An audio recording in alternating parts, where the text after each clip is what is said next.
Easy. Oh, you have to Oh, download dude, need the it. turn off Hello. all lights. Hello. What's going on? We're figuring out how to get dark mode in Roll20. That's what's going on. In Roll20 or in D&D Beyond? No, Roll20. There's I dark mode in tried the D&D Roll20. Beyond, and it was trash. No, Ian looked it up and it was like, no, fuck you and your eyeballs. Yeah, basically. Light mode only. Light mode only.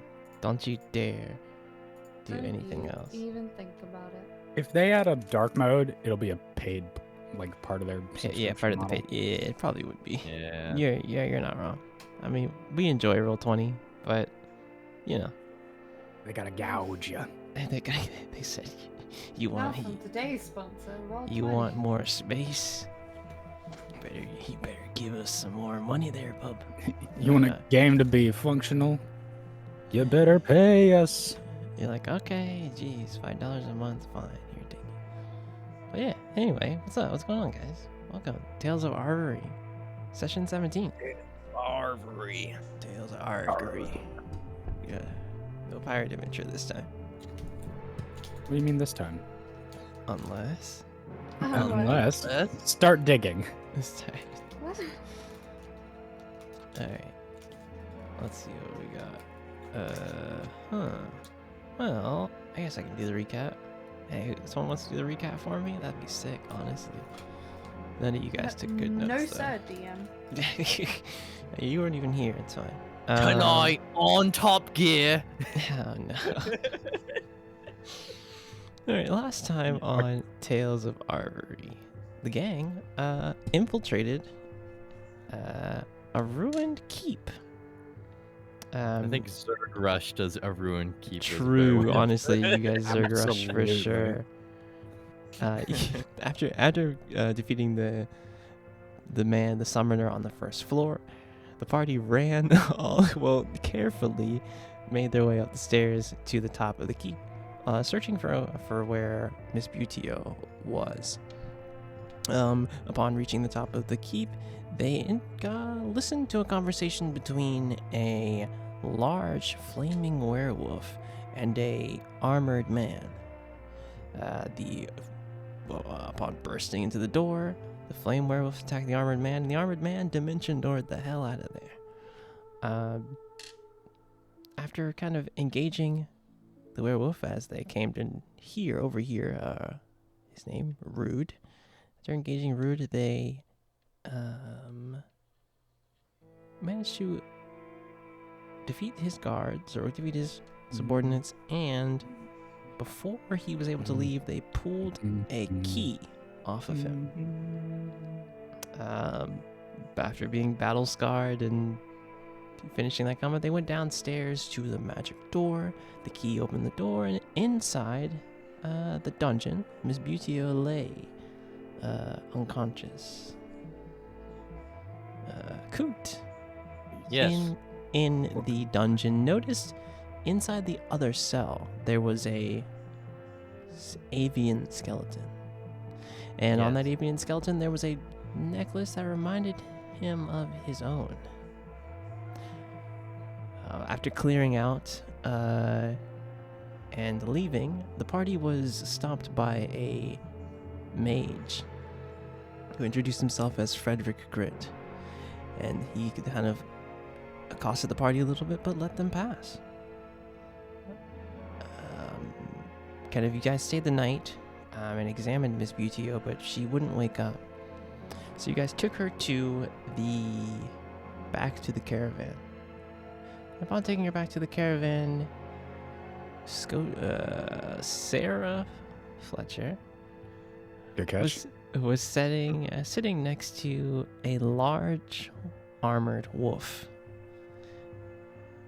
in the grass, and she told you to lay Miss Butio in front of her.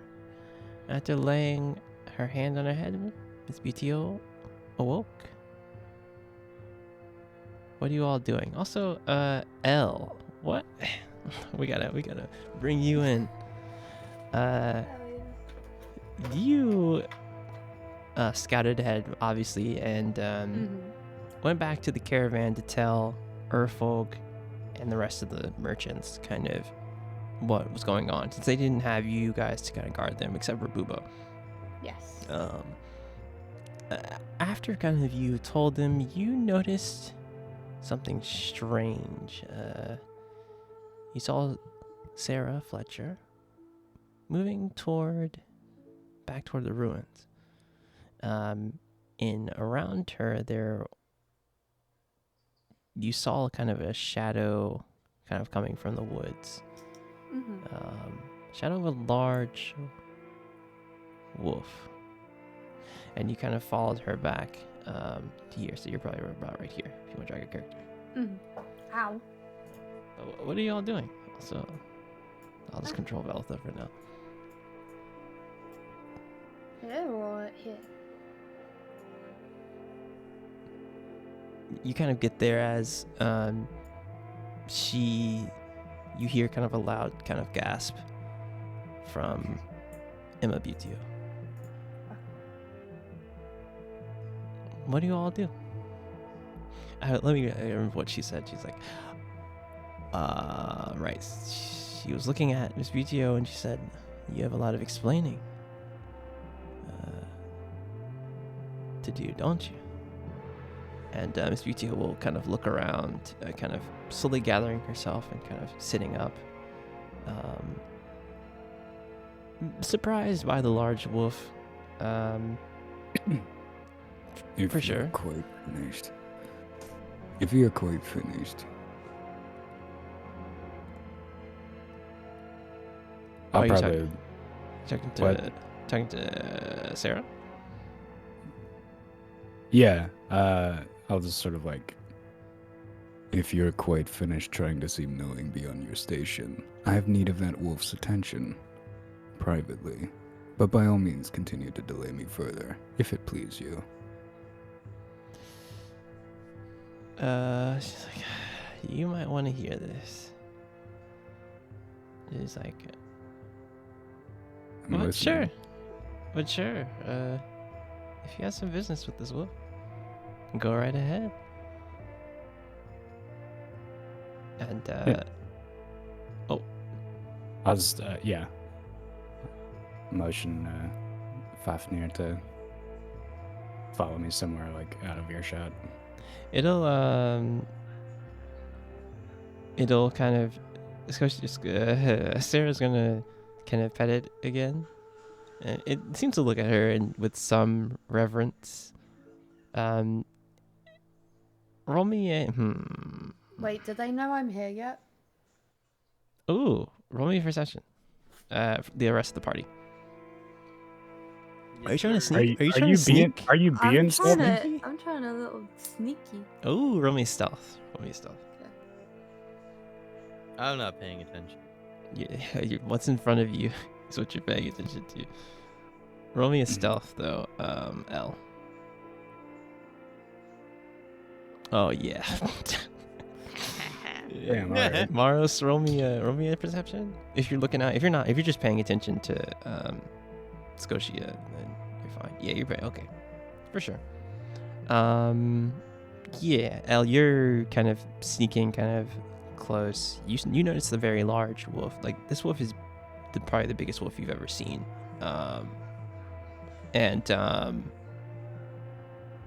Yeah, you're kind of keeping low, close to some of these buildings here. Yeah. So Fadnir is going to look at Scotia very quickly, and kind of almost kind of bow a little bit, and then kind of walk over towards here. Okay. And we'll handle that in a second. Yeah, okay. Kind of as Sarah's gonna kind of stand up and kind of brush her, but kind of sit back down actually, where she was, and Emma's gonna stand up for sure and kind of catch her breath. She's still gonna look very pale. She's like, thank you all for helping me there. Did you know who did it? Do you know who tried to take me? She's dressing. It was a dog in jeans. Oh, what? Yeah, he had pants. It was like flamey. He had pants. The pants weren't on fire. That's pretty strange, I guess. The pants were weird. The pants were weird, Emma. Okay. Did they have a name or anything, or? I forget his name. It was Okay. And she's gonna get really serious. She's gonna be like, was there anyone with a strange mask? Did you see anyone with a strange mask? Right? And I think Yuri was in the room first, right?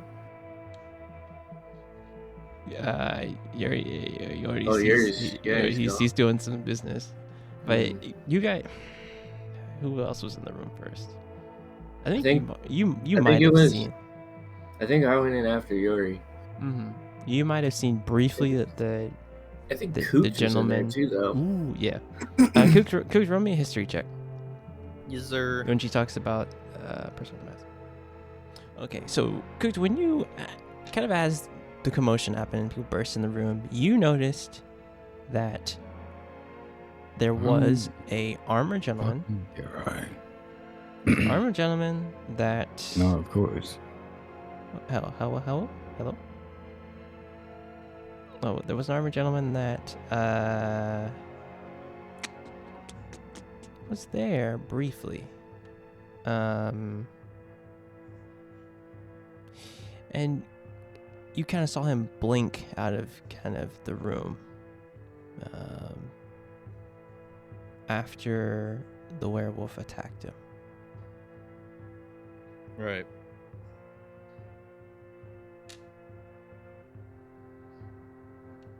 But what she mentions is that's what kind of blinks into your head. She mentioned that a person with a strange mask.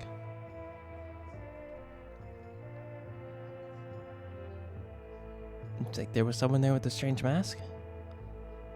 She sees kind of this kind of realization on your face. Yeah.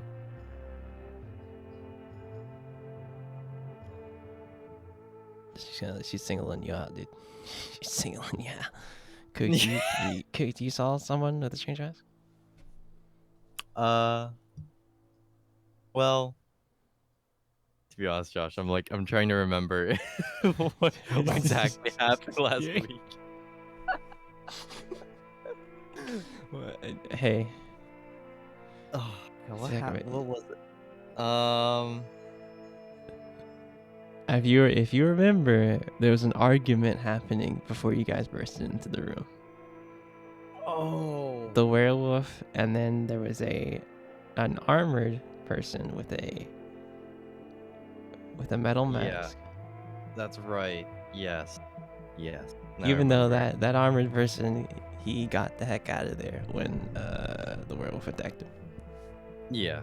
Yeah. That dude definitely just dipped, basically. He said, "Do you dimension door?" He Um, said, "I'm 300 feet away now." Yeah. So I'll sort of explain to Emma that, like, yeah, the scenario of it all is quite intriguing because this hellfire werewolf guy was just basically there's more pieces to the puzzle, basically. That's what it is in essence. A lot more than we could ever expect. And she's gonna briefly pause and kind of take a seat down and just sit down in the grass and be like, she's like, I guess I can, guess I owe you guys an explanation. Yeah, that would help. So those people have been after me for quite a long time.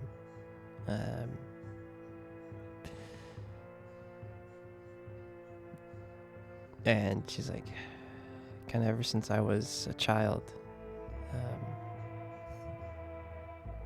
They call themselves the Order of the Old Ones.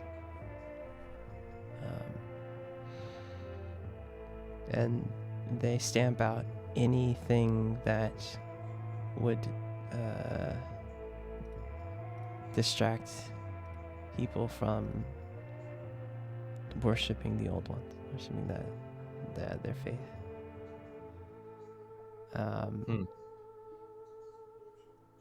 When I was young, I lived on an island, and for you guys, well, you players, I'll send you to the map. I lived on an island outside the Kingdom of Delos.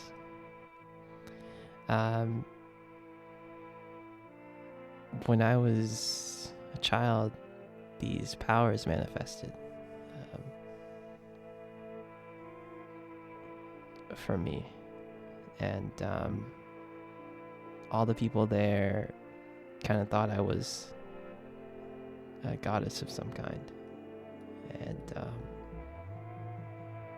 the news reached the mainland, and when it did,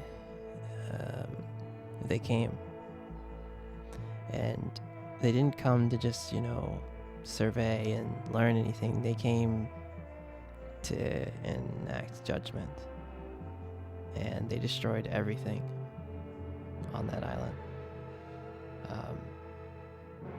I barely made it out with the help of my father, but he didn't live for that long after. I don't know why I have these abilities, or they just happen. I've been very and she's gonna like, focus on you, Cook. She's like, if you remember, when I wasn't feeling well in the camp, that's one of the side effects. And for some reason, I know in all languages without ever having to, having heard them. I just know all languages. And she kind of holds out her hand briefly and tries to muster, and you feel a kind of a breeze around you. You, Maros, and Veltha, and everyone who's here kind of feels a breeze around them. Even you, El, even when you're hiding, you feel like usually when you felt the wind, it felt like it was coming from kind of the south, but now it's coming kind of moving toward Emma. Mm-hmm. And she kind of sits down, and she kind of, after doing that, he kind of coughs again. And kind of as you explaining this, roll me a perception. As she's Me? explaining things to you. Yeah.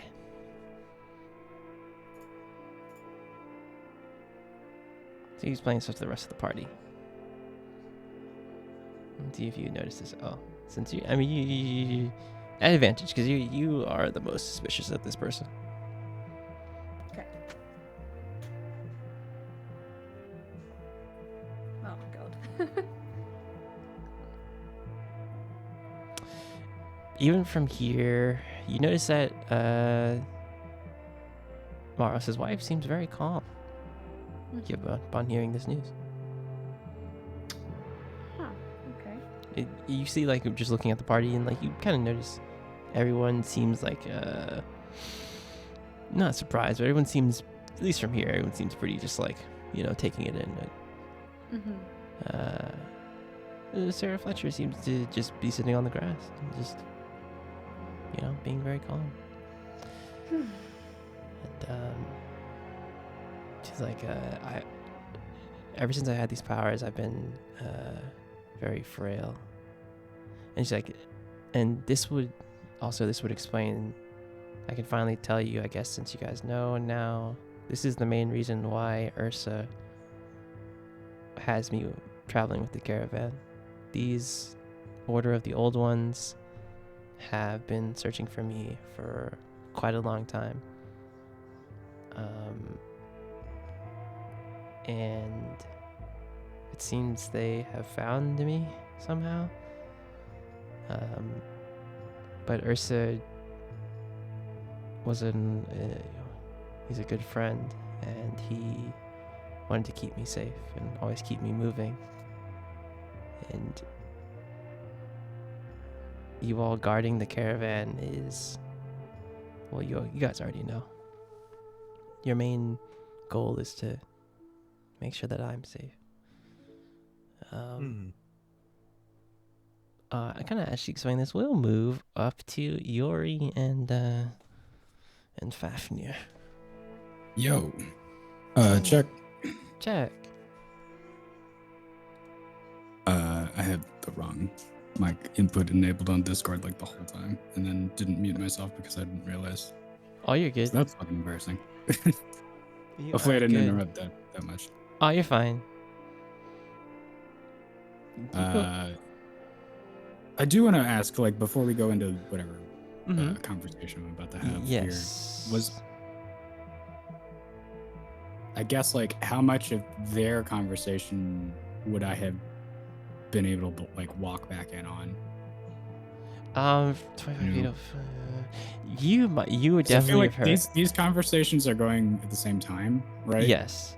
You might have heard something about her saying powers, and you did feel that shift in the wind, because the wind was blowing like in one way, but you feel kind of all from where you are. You feel wind converge onto Emma, basically. Mm-hmm. And you see her briefly sit back down after she did that, and she kind of steadies herself. And you definitely hear something you like, the Order of the Old Ones, and you kind of hear the story briefly, I would say. You're not too far away from her. Okay. Just the bits and pieces of it for sure. Gotcha. All right. Then, yeah, just as I walk over here with Fafnir, I will sort of bow respectfully. How have you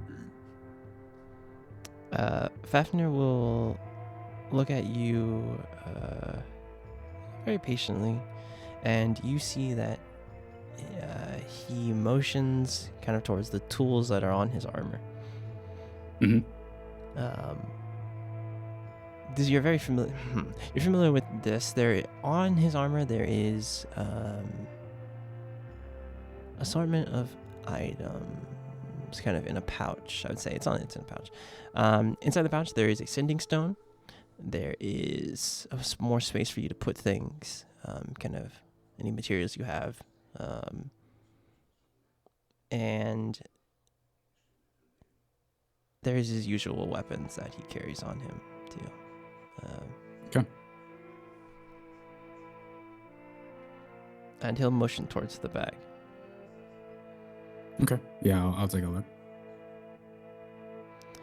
Oh, Do I think that this is just like, yeah, grab this sending stone and finish your report kind of thing, or Mhm. like am I looking for something?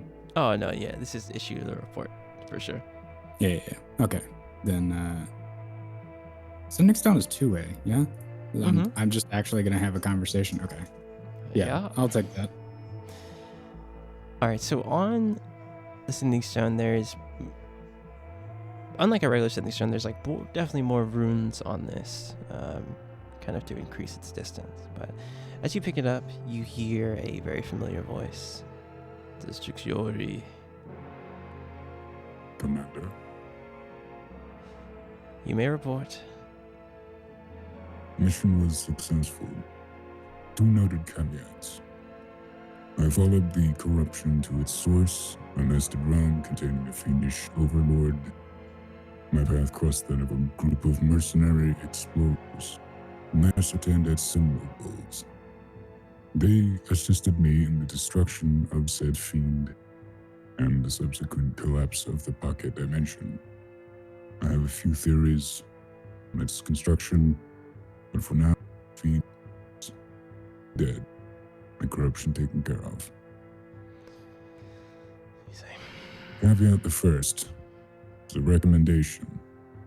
I will stay with this caravan alongside these adventurers as I have detected 2 strange sources of power. One, potentially accursed axe, and further 2 sentient swords. And an empowered woman, which is of great interest to me. and I see I sense her presence too there, my old friend. Berfnir will confirm Scotia is here. It's been a long time since I've seen her, since she's been active. She has been an ally in the past. I don't know. I do not know if our allegiances have changed. But she seems to be quite fond of one particular of these adventurers. I see. Whether he be husband or pet, I am not sure yet. I see. You can trust Scotia, but she values her freedom. So be Understood. careful. And you said an empowered woman. There's... Yes. I did one feel a shift. Emma Buthia. I did feel a shift on that realm. Look into that for me. Will do so. Any further instructions, my lord? Stay with the caravan. If this woman is who... I had a conversation with Scotia before you took the sending stone. And if this woman is what we think she is, it would be wise of you to stay and help her with anything she needs. Assist. Okay. Yes. I'll have Deidre cover any other missions that may come up. Aye, sir. Send me your reports. Put your reports in Fafnir's pouch. He will return to me. Will do. You've done well. Thank you, Commander. And the sending stone will cut off. Okay. Yeah. I'll just sort of put it back in the tactical vest on this wolf, and yeah, that's pretty much what it is. and just like Arthur, don't know whether it's like appropriate to salute the wolf, but yeah, just like another bow, I suppose, and then I'll Mm-hmm. take my leave to return. Yep. I will. Oh, that is the other thing. I'm going to take out like my book and grab the copies of the notes over the Yeah. past however long and put those in the pouch as well. Yeah. There's if you needed like more kind of notebooks and things like that, I mean, Fafnir has like it's essentially a bag of holding that he has. It's Hell essentially a yeah, bag of okay. holding. So there's like you put the things that you need to and like take out everything that you need to kind of continue more reporting. Yeah. All right, and then I'll just sort of head back to Mm. the group. And kind of as she's finishing up, kind of you see Fafnir quickly kind of go to Scotia and be like, "Well, it was good seeing you again, old friend. Give my regards to him." And what you'll see is you'll see this wolf kind of walk here, but he seems to walk into kind of nothingness and disappear right in front of you all. Yeah, I mean, if anyone's paying attention, by the way, roll your perception. If you're paying attention to that, if you're not just listening to this BTS conversation, actually, Elle, you will definitely see this. It kind of Yeah. walks toward you, and I just roll. it just blinks. You don't even need to probably roll for that, but yeah. So, kind of the rest of the party's kind of looking around. You see this large wolf kind of stop at Sarah and then walk towards kind of near you, and then blink, slowly like fade out, kind of come transparent, and then kind of fade out of kind of existence. That's very puzzling to you.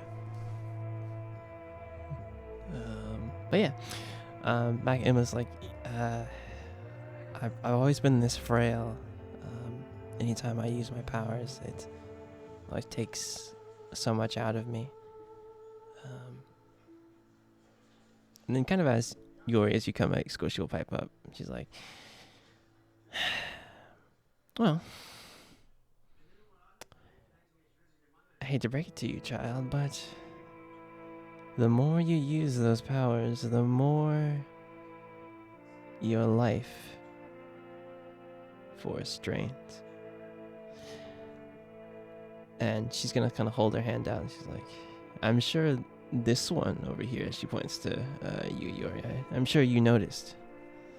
Say what you noticed. Out of character, what the fuck? You made a certain Arcana check on Emma when she was asleep. Right. I forget exactly what that. So was.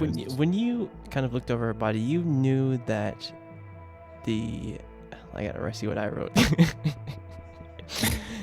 So Because what I remember was like she was knocked out and we were trying to figure out why, and I made so, an Arcana check and she was like either like overwhelmed by the power or like it was super low.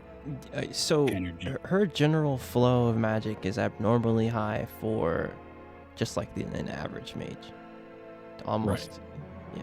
That's kind of what you gathered from her, just feeling the presence of her body. Then she's Okay. Scotia will like address you and be like, I know you felt it. I did. And I'll turn to Emma. The energy I sensed, your full of magic power, is quite high. I think it's burning you up like a fever. You're a candle lit at both ends. And she's gonna kind of move toward you, Maros, and be like, yes, it seems that the power that you have is killing you.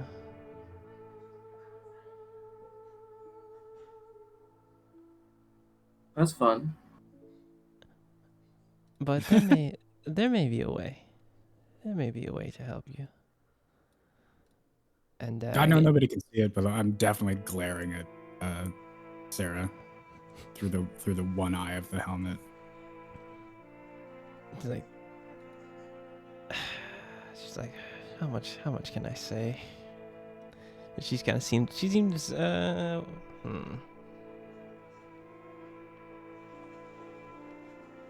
She'll pause for a moment and be like, I get it. I gotta be the one to say it because she doesn't want me to reveal her secret.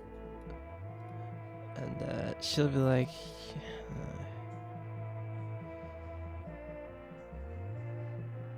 you might be something special, young one.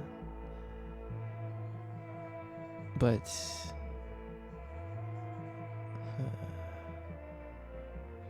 let me see something. Let's see if she's gonna say something.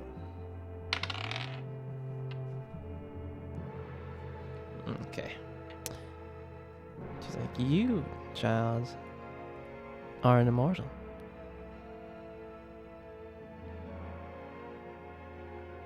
And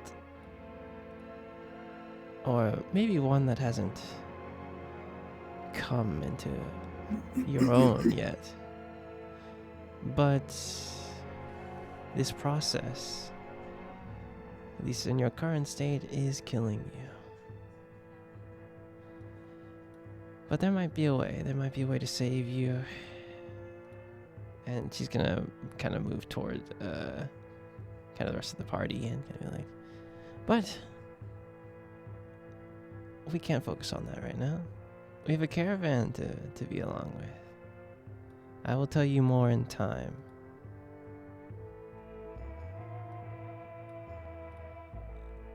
Surely we will find a way to help you. And she's like, but she's like, actually, I must find a way to help you. Seeing as our mutual friend, and she kind of motions towards you, Yori, has charged me with it. And Emma, roll me an insight on. Actually, just roll me a perception on anyone in the party, just anyone. If you're looking at Emma, if you're looking at just things, or even an insight or something like that. Because Emma seems just like, okay, well,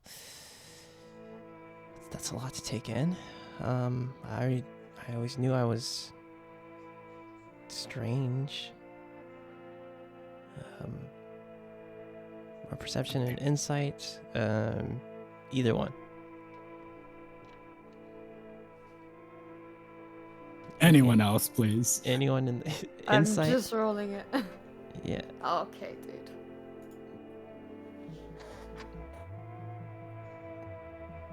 Do you, Elle? She seems, from where you're standing, she seems to take the news very well. She seems like she's unfazed by the news. It's like she's like, okay, well, she's like, I always knew I was different. Oh, jeez. Okay. You, Maros, yeah, she seems to take the news very well. And none of this surprised you. You already kind of knew that Scotia was. Actually, Scotia didn't say what she was anyway. But yeah, I mean, she seems to take the news very well.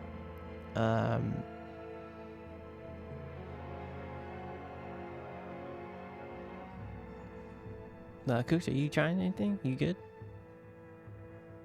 As you're vibing, as you're wondering, like, oh, that's why she knew how to speak ancient Eric Cochran so quick, so, you know, picked it up so fast. He's gone to get his. Ian, I swear sometimes.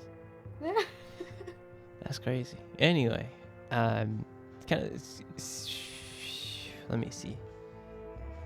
Yeah, and Scotia seems to be telling the truth with those two roles. She seems to be telling the truth that she wants to help Miss Butio. She'll continue and be like, we will have to find a way to stabilize your energy. Hopefully we can find a way on this plane. Which there should be. There's many sources of magic and sources of power on Earth. And we will use them to our advantage.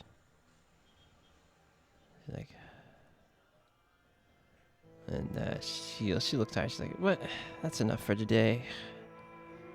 It took a lot out of me to stabilize you in the first place." And Emma will kind of will thank her, and she'll thank you guys again. She's like, "Well, I guess we should return to the caravan and tell them the news that you saved me from bandits.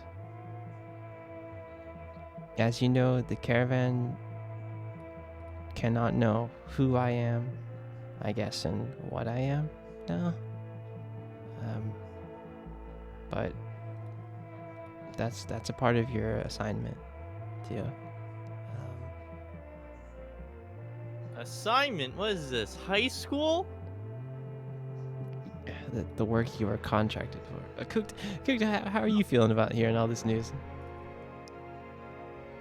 I mean, part of me is like intrigued, but part of me is also like not surprised. Yeah, you definitely saw some things early on. Roll me a history check as she was explaining some stuff.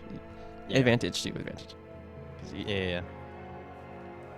Okay, so Kuktashi explaining that she understands all language. This kind of brings back to the conversation you had in her tent, and when she spoke Aarakocran and fluently and with like no kind of accent, just as fluent as possible, and like you remember to that time, and now you're like, maybe that's why.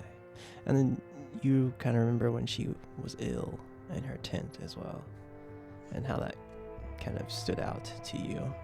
So you knew that there was something strange about her for a while now, and this kind of confirmed some of your suspicions. Yeah, basically.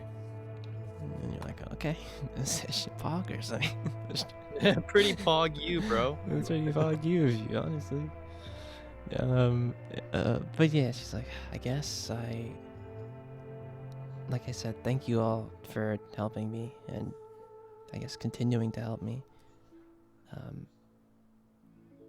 I'll try not to use my powers too much, since I guess if I... And she'll kind of trail off and kind of, and kind of head toward the caravan. She's like, I'll go first, and she'll head toward the caravan. Let me see if she sees you hiding in the grass. Fucking lurking. No, she steps right past you, Elle. She does not see you. She goes on. And, kind of after me, Sarah will be like, oh, Elle, you can come out now. Oh, hold on. Elle is currently AFK at the moment. Oh, Oh, here No, she no, comes. I'm fine. what's going on? What? Yeah. Yeah. Wants me to come Sarah, out now? yeah, Sarah called you out. She said, oh, you can come out now. That's all you watching This from over there. bitch. This bit. Guess I'll begrudgingly walk towards everybody. It's like, oh, did you hear our conversation? No, not really. She's gonna look at you. Okay. Oh, looks like you guys' job has become a bit more intense. She's like, Maros, are you up for it? Yeah. And, Yeah. yeah, he's like, he's quaking. Yeah, right now. whatever. He's like, yeah. Oh, you mean it's just a job? She's like, okay, well, let's go get you cleaned up, and I'll hunt for something, and she'll she'll beckon for you to come follow her. It's like, don't stay out here. Don't stay out here too long. Okay. And she'll head toward the caravan. What do you all do? What do the rest of you do? Kinda Are we ask back at Mara. the caravan now? Morris is walking back there. Are you guys gonna follow Emma and Scotia? Hmm. Yeah, I guess so.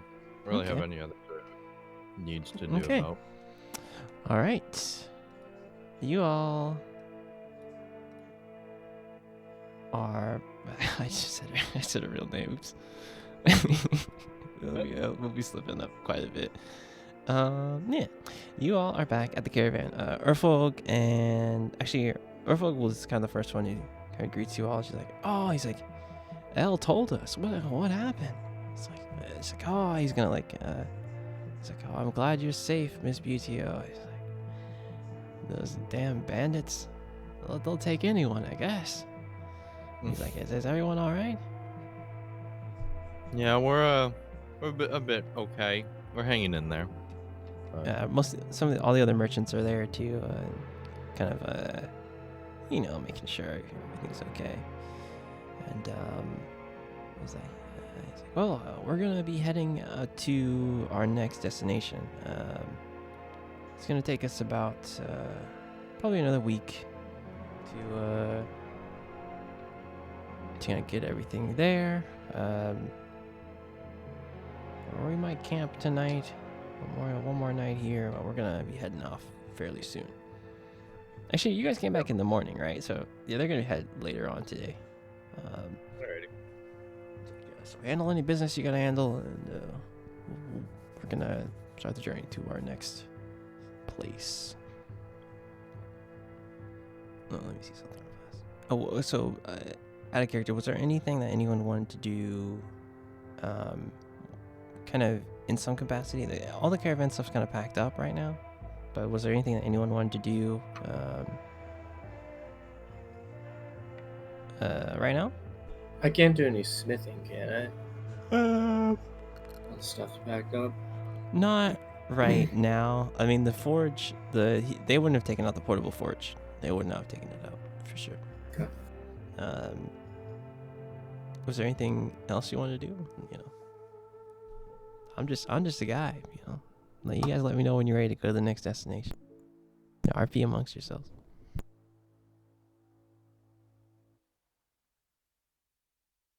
Can I go to the there's a potion merchant, right? Yeah, there's an alchemist. Yeah. Can I go give the alchemist a quick visit? Yeah, Lily, yeah. right? Yeah, Lily, yeah. Lily, yeah. Yeah, Lily's kind of perusing kind of her cart, making sure her cart's good. Kind of after it's the morning still, so she's kind of packing some things back up and getting her cart ready. And she's like,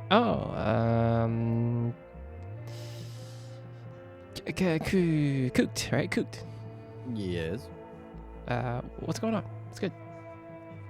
Oh, nothing. Just sort of cruising around.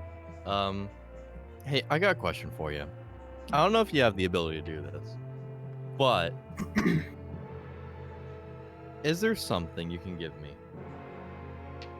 to sort of give me a leg up on the opposition in a way? It's not my persimmon, is it? She's like, What? she's like, what do you mean? What do you need? Is there a way to where I can drink a lovely concoction that you have made by hand to Mhm. perhaps, I guess, I'm looking for steroids. Do you have steroids? Oh my god. Out of character. Oh, okay. So there is something. I need performance enhancing drugs. Yeah. All right, there is something that once you A said kill I need the giant leg up. strength 4. It's definitely a potion. Stone skin. What do you want out of character? What are you looking for? Really, I'm like looking for like an attack boost, sort of. Potion? Okay. Yeah. I gotta I think see that's what just would help. testosterone, dude. What would I? You just need some. You just need some testosterone, brother. No.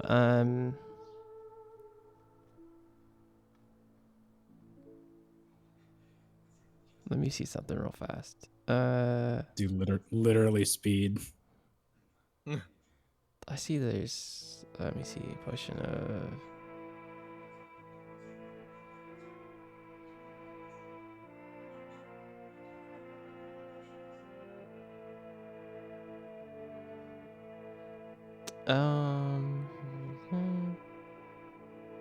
Okay, so do you want to?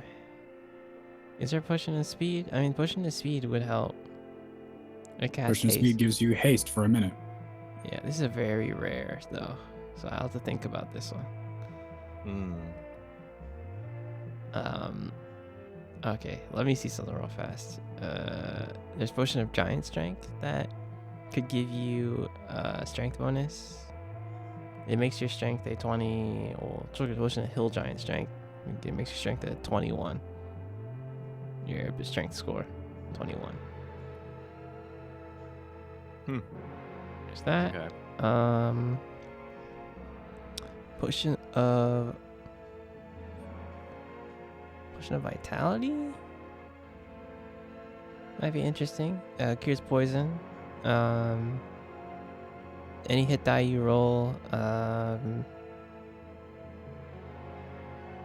any hit die you spend, I guess for the day, any hit die you spend gives you the maximum output. It's very nice. Ooh.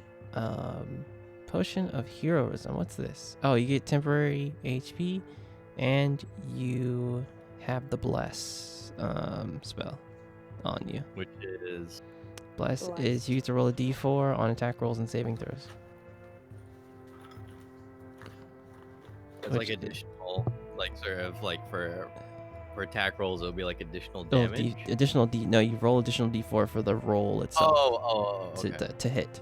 So and that's Like if you kind of miss by 1, it'll offset that no matter what. But like Yep. if you miss by 4, maybe you get it. exactly. So and that's more in line with kind of what I want to give you right now. It's a rare potion. She's like, she's gonna look through. What was the first potion? Potion of speed. Potion or of speed. something? And what I will say is, if you want this, you must give Yeah. me. You will not get this for free. You'll give me a large amount of money. How much gold do you have? How much gold do you have? Well, what was that? What was the potion description of that again? Okay, so it gives you haste, and haste Yeah. is you gain +2 bonus AC, you have advantage of dexterity saving throws, and you have an additional action this turn. That action can be used only to take the attack action. With one weapon attack only: dash, disengage, hide, or use object. After the spell ends, you are for the next turn you sweep. Heavy wave of lethargy sweeps over you. So I think that's exhaustion 2, I guess. Oh, okay. I see how it works. Yeah. Yeah, exhaustion 2. Yeah. The doesn't really sound all that great. I think the heroism potion. Heroism? Right? Yeah, 10 Yeah. temporary HP. You get the bless spell Yeah. on you. I wonder if she has oil of sharpness. Unlikely. She not on hand. She'd probably have to make that. We might have to go get some ingredients. Correct. Some ingredients for me. But on hand, she definitely has potion of heroism for sure. She's like, ooh. She said, so you want to have a little edge in battle? Huh. she's gonna look this up. So she's like, so before I left, I acquired. She'll say, I acquired something Acquired. from my brother, Charles Ashglade. And if you would like it, I would say 150 gold for it. 150, you say, huh? Mm-hmm. Could you do it maybe for 100? You better And roll that I'll persuasion. I'll give you a little bit of a favor in lieu. You better roll me persuasion. That's a 20. Easy. Let me see what her she actually has the stat block. Let me see what her stat block is. Let me see.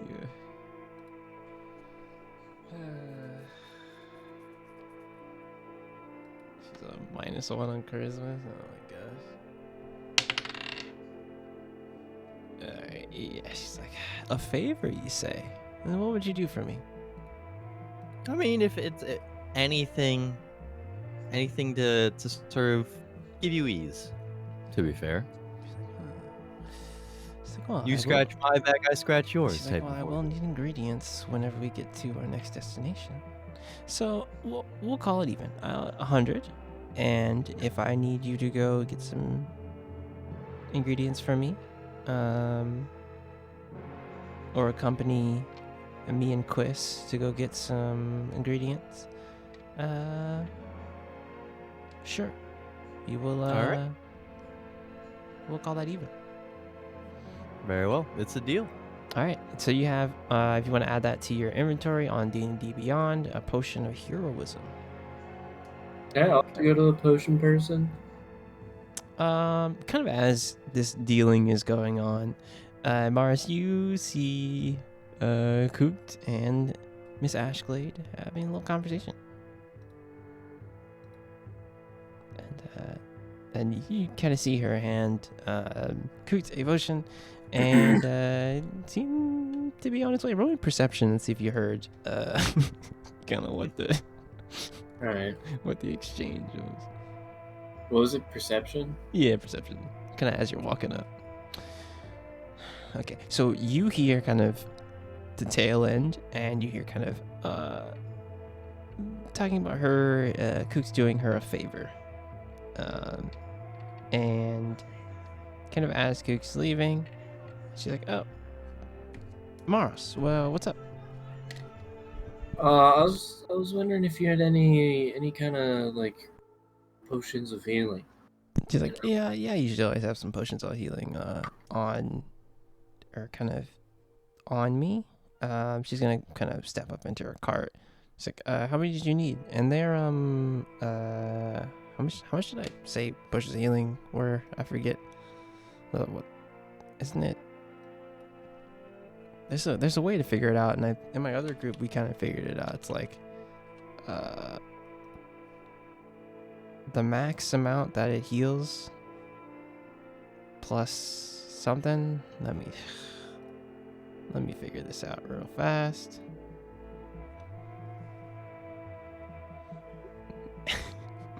Let me see. Let me check something really fast, and I will see this magic item price sheet. Yeah, Yes, could I get like a strong one or something? Like an extra large? I understand what you're talking. I understand what you're saying. But what I will say is, potion of healing. Is potion of healing on here? Potion of healing is 50 gold. Just, it's straight up 50 gold. So a big boy. You want a tall boy? Okay, you want a potion of greater healing and all that stuff. So what I will say is she does not have any of those kind of made right now. She's regular potions of healing made. All right. And at most she has 5 currently made.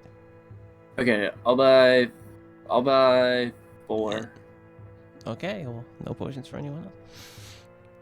Okay, that is going to be, it's 50 gold apiece. Okay. So it's 100 gold. There's a what gold? 100? Oh no, that's 200. Wow. Good. Jump a little fast one on me? Yay. Sure, Yeah. I mean, fire you could try sale. it. You could try it in character. No. That's 100 gold. You gotta travel with these people for a long time. Oh, better remember that. Okay, yeah. So 4 potions of healing, regular potions of healing. You got your potion of heroism cooked. Mm-hmm. All right, Yori and Elle, was there anything you guys wanted to do before you guys forward the caravan, get some moving? Not really, to be honest. Okay. Yeah, looking deceptively at Sarah Fletcher, smile. Yeah, basically. Mm-hmm. Trying to pin. I think I'm good for now. Okay. All right. So, very soon, the Urfolk and Irian kind of gather everyone. Like, yeah, we're going to be moving the caravan to our next location, Fog's Edge. It's going to take us about a week to get there. So let's head out. And with that, we're going to take our break. We're going to take our break. Stand up, Break, stretch, break. get some snacks, you know, the usual. The usual. Don't We'll be forget back. to eat your broccoli too. Don't forget to eat your broccoli. Always eat your gamer. Always eat Your your gamer broccoli. vegetables. Yep. All right, we'll be back in a little bit. Yes, sir.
Hello, hello, hello, hello.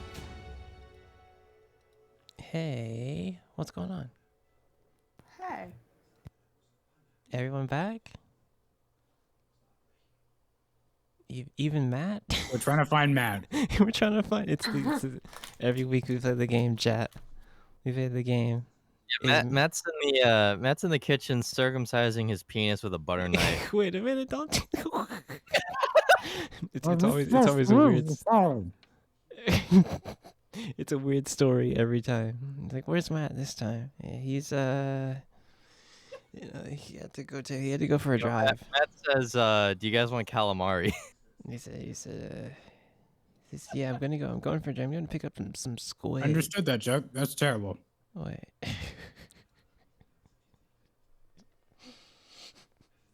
It's a story. Every time we try to find him, we think, oh, that's not the song.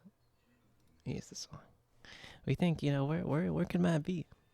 Yeah, but like I said, this could be a bit more of an RP session. I told you guys beforehand, for the chat, for the YouTube folk. There's gonna be a bit more some RPing. YouTube folk. For the YouTube people, you know what? This one's for you. This is you can subscribe. It's right down there. But we're on Twitch right now.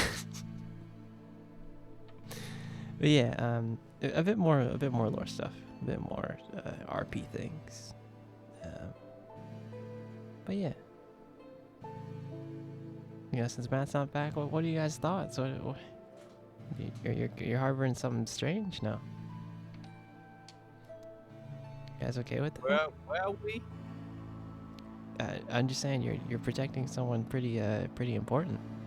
Now, you guys okay? Yes. Yes, sir. Okay. Damn. Ian said, I mean, what else would we sign up for this? You know? I mean, sure. For the gold, I guess. For the gold? Maybe? I don't know. I'm just here for the adventure, man. I don't know what everyone else is about. Yeah, he said, "You're a what? An immortal? Something?" Yeah, I'm along for the ride. Cook's along for the ride for sure. But okay. I mean, Matt, are you back? We're always stalling for Matt. That's crazy. Well, yeah. You guys let me know your thoughts. Yeah, you guys in the chat too. You let me know your thoughts. Is the party doing okay? Are they gonna make it? Yeah, I'm vibing. Could I maybe buy hand axes before we trek out? No mention of whatever the fuck he was doing before. Hey, you guys said you didn't want calamari. Straight back into it. Man. All right. It's a religious thing, okay? All right. So, did you? We'll get to that. Did you want to? Okay. My question is, did you want to make hand axes or did you want to buy hand axes? Honestly, like just whichever would be easier. Because if I obviously can't make them now because we already talked about it. But if I could buy them from somebody, we'll get there. We'll get Okay. there. We'll get there. So the caravan is setting off. Hey, I'm gonna need from you guys. It's a week of travel. You already know what I'm gonna need. Give me some survival checks. Your Bible? Your Bible checks, right? I'm rolling My you Bible a survival check. And right read now. your Bible. Yeah. Oh, easy Ooh. clap. Cook, not a care in the world, honestly. Yup. Okay. Rolling these natties.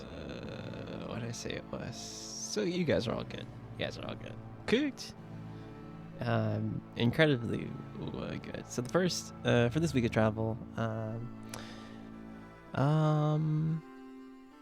yeah, it's only 1 week, so actually, okay. Yeah, you guys are good. Good, very well. Caravan, Hell yeah. very grown accustomed to caravan life, honestly. Rest of you, doing fairly decent. As the caravan, on the last day of travel, as the caravan moves toward the mountains, you come across a small settlement. Zoom out.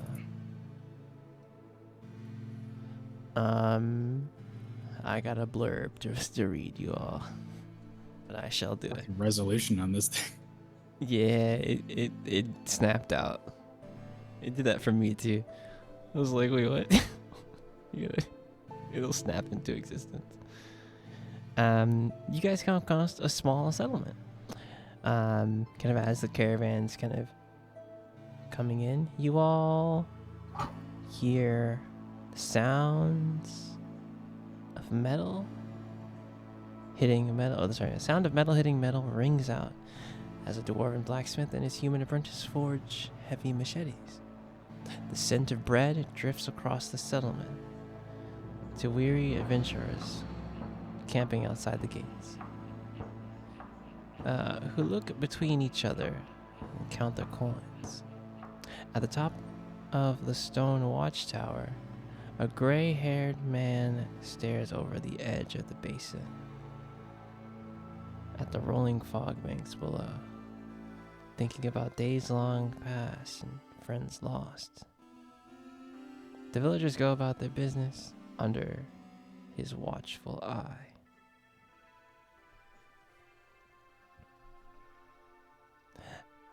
As the caravan approaches closer to the city, well, kind of far out,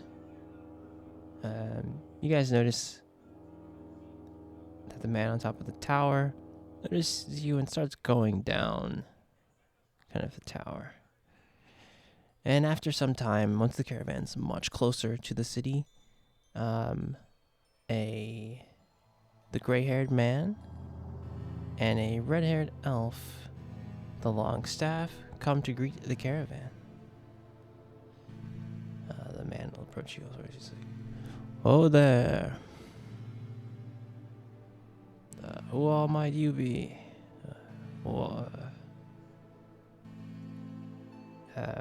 And whichever one of you wants to come forward as like a representation of the caravan, that's fine. It's like, who might you all be?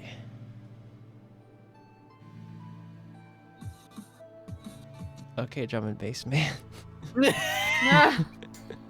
Sorry, I was just jamming out some tunes. What? It's What's going on? some drum and bass, dude. You ever heard of it? It's not from this continent, dude. It's over out on that other continent. I really love that stuff. Anyway.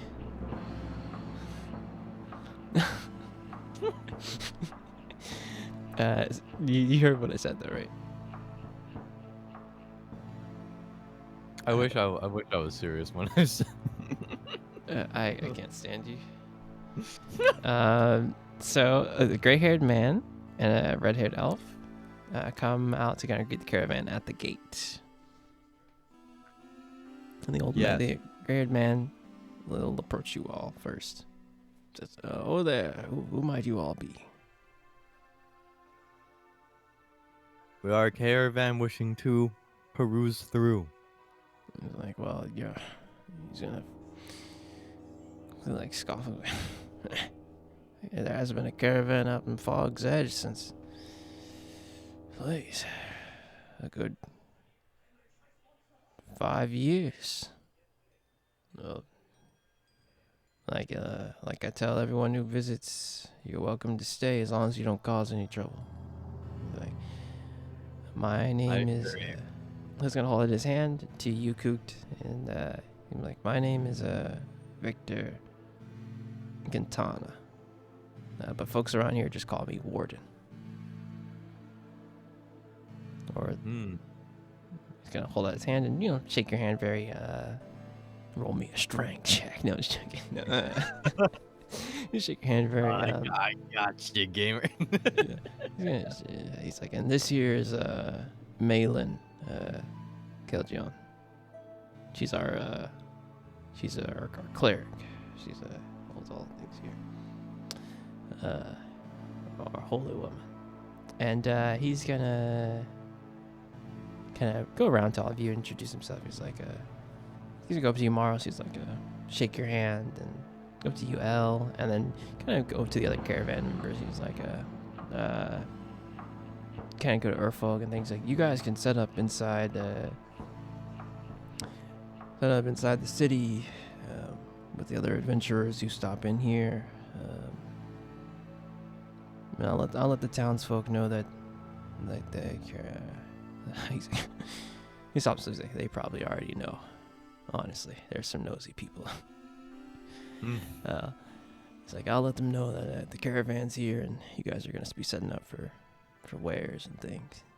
He's like, if you need anything, don't hesitate to ask. And kind of as Malin is there, roll me, if you're looking at her, roll me a religion check. Just anyone who's about is introduce him.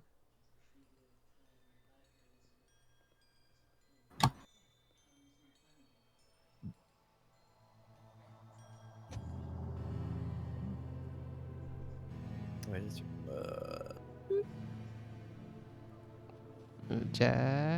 L. L. L. Oh.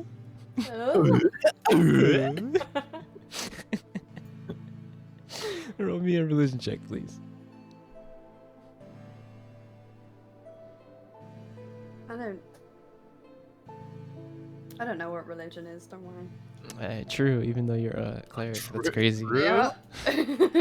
Alright, you don't seem to be paying her any mind, but as you look at Malin's closely, looking at the woman closely, you see iconography around her neck.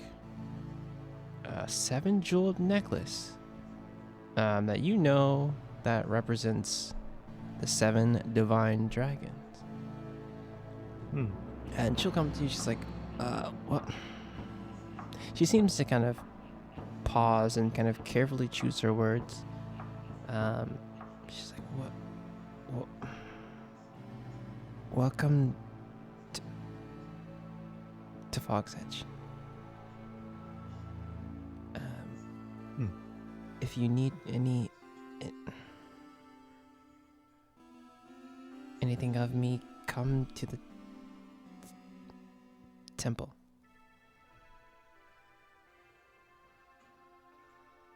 And she seems to kind of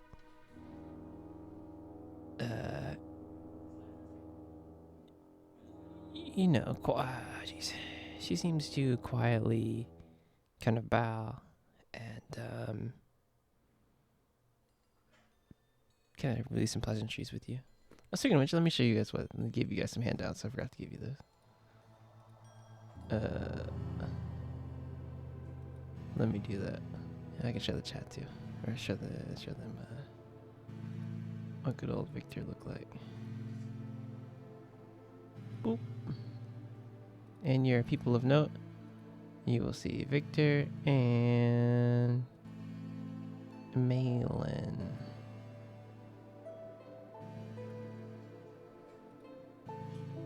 If you check your long list of people of note. all right, Malin's clearly out of Pixar here. Yeah, don't worry about that. I needed a redhead cleric, and I was like, couldn't find Don't much. mind if I do. Don't mind if I do. Thank you there. Thank you, kind. But the warden is going to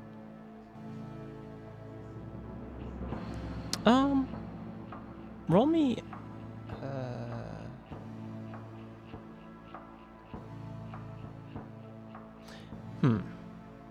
kind of as he's leading the caravans and things in. If anyone wants to, roll me a perception check. See if you notice something. Real quick.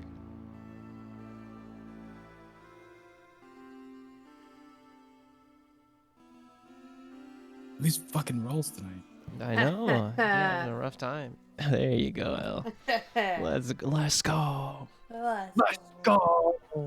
Okay. You can as the warden is kind of getting you guys settled and things. Yori, you don't notice anything out of the ordinary from this old man, but El, you looking at the warden, you see that he is kind of covered in, or he has a lot of scars, kind of. But on his very muscular build for his age. Lots of scars. And on his left bicep, there is a tattoo of a symbol that looks like a downward arrow combined with the letter F. Huh. And he's gonna like show you guys kind of the year. He's like, yeah, you guys can all set up all your things here. He's like I said, we have some other adventurers who come every so often and try to go into the basin and do expeditions there. He's like, some foolhardy than others, but you know, can't tell them everything. He's like, well, we have town's pretty modest. A couple of houses. And he'll kind of motion as you guys come in. He's like, a couple of houses here. He's like, my house at the edge of town. Actually, it'd be here. If you ever need anything, come by the watchtower of my house. Very small house at the edge of town. As he's pointing it out here. He's like, we got a butcher here, a blacksmith, and a baker. If you want to get that and get yourself accustomed with the locals and things. He's like, if you need anything, like I said, just come to the watchtower, come to my house. No, I'll leave you to it. I got some things to attend to. He's like, Malin, if they need anything, take care of them. And she'll kind of gingerly nod and kind of stay and kind of show you guys, kind of show the rest of the caravan where to be.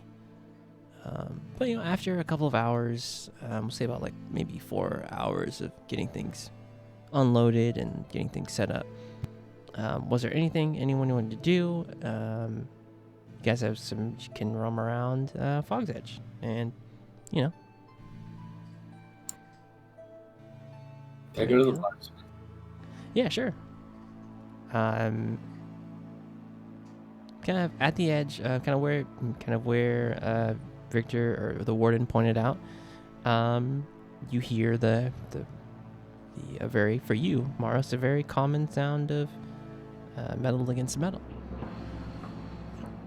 And what do you do?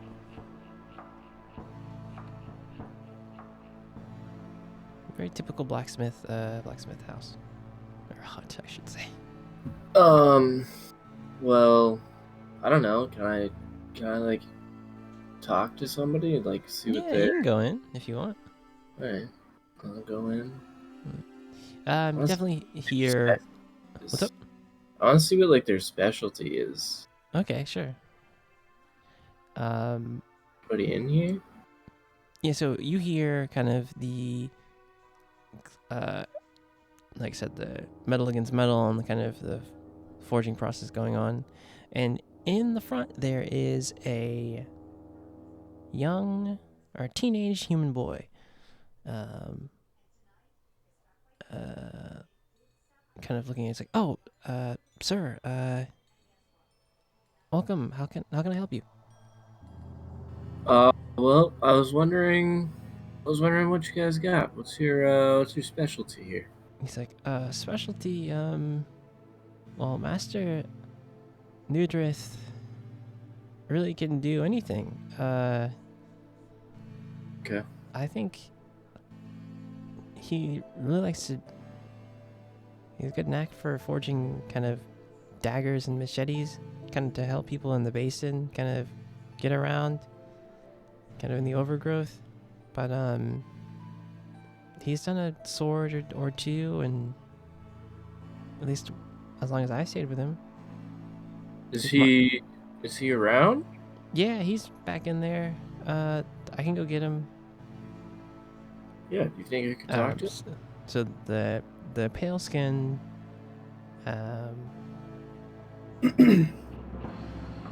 pale skin boy is going to kind of go back. He's like, Master, kind of hear him yell back, and you hear kind of a lower voice. He's like, like lad. He's like, we have a customer. He's like, oh, all right. And coming around the corner, you see a dwarven man with long black hair and tan skin. He has his muscles exposed, and he has a long black hair, very big beard, black beard, and emerald green eyes. He's like, what can I do for you, sir? Well, I'm looking for either like some hand axes or like some daggers. I'm kind of wondering He's what like, what you could make, he's like, what you're comfortable making. he's You like, know. he's like, the lad didn't tell you I'm comfortable making anything. All right. He's like, well, as far as daggers, we have quite a few, and he's gonna show like, he's gonna bring you, show you a couple of like just common daggers and things. Maybe some dagger added characters, some dagger plus ones. And he's like, a hand axe. He's like, well, last time I really worked on a hand axe was the Warden's, but it's like I could do one. It's like, actually, we may have one. And he shows kind of just a regular hand axe. Out of character, is there anything particular that you wanted for this? I mean, I maybe plus one daggers. I'm thinking like just two little like melee things that have like the throw property. The really. property? Okay. Yeah, he's like, I just finished forging these machetes here. They got a good. Something you want something light that you can keep with you, right? Yeah. He's like, Throw some machetes. He's like, all right. Well, old Nerdrith's got something for you. He's like, boy. He's like, Theo. And you'll see Theo pipe up. He's like, just ring him up. I'm gonna go finish some of this stuff. I'll need you to help me with some more of this forging as well. After you're done with him, Theo's gonna calmly just like agree, and he's going to get you your dagger plus ones. All right, so Windows, truly at the worst times. Windows update. All right, let me see what we're working with here. How much a dagger?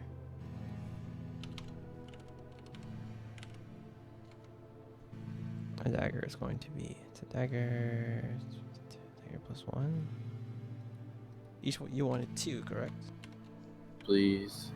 All right, let me see how much this will be as far as cost.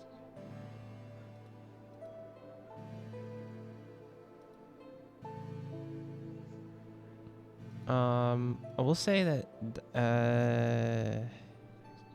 it's 200 a piece. Or how much gold do you have? Is my question. I have 332. All right, so Could you, like, 100 a piece. 100 a piece All right. for these two dagger plus ones.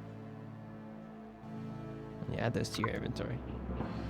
He's like, yeah, these will be good if you're gonna be going down into the basin. These will be good and light enough for you to. Yeah, this for throwing, right? Yep. It's like, oh, well, all right. Yep, Theo, just ring him up. And got you 2 dagger +1s. Was there anything anyone else wanted to do while the caravan was getting settled, or anything you wanted to explore in Fog's Edge?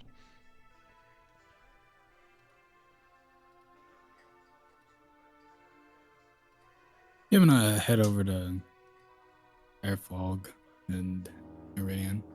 Mm-hmm. Sort of, I'll probably do this like as we're unloading Okay. everything. Folk, was it? Can I give you a hand and look? He's like, yeah, if you want to help me and the wife unload, that would actually be great of you. And you see the drow woman kind of unloading some packages, some kind of the boxes and things.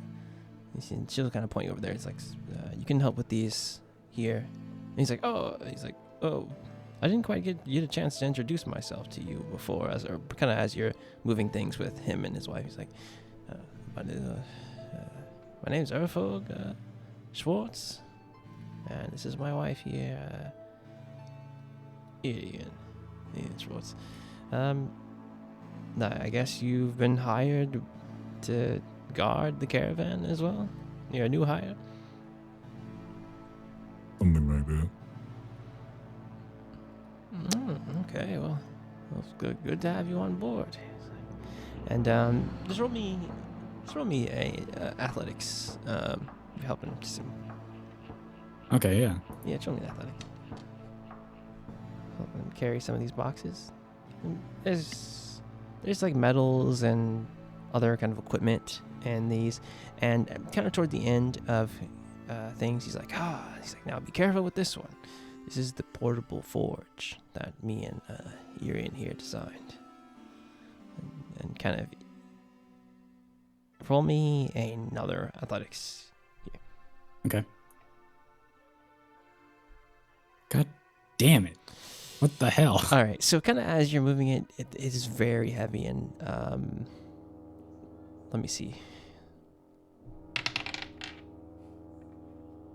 All right, with the combined effort of you, because at first it's just you and Urfolk, but Irian comes over to help the two of you kind of bring down the forge from the cart. And with your combined effort, you manage to put it down carefully. Mm-hmm. It's like, it's like, that was close. And you kind of see a very the look from Irian. He's like, I wouldn't have dropped it. Just know I wouldn't have dropped it. It's like, I just didn't have the right, I didn't have the right handle on it. And she's gonna like, kind of roll her eyes and kind of go back. If it was going to be one of us dropping it, it would be me. He's like, see, he said it. I'll just sort of like nod to Irian. Just, I'm playing along. She's gonna roll her eyes at the two of you and kind of go back to grabbing some more things out of the cart. He's like, what's up? I had a question, Yes. but something you had done for another caravan some time ago. Yes. An axe. Perhaps you know which one I mean. Oh, he's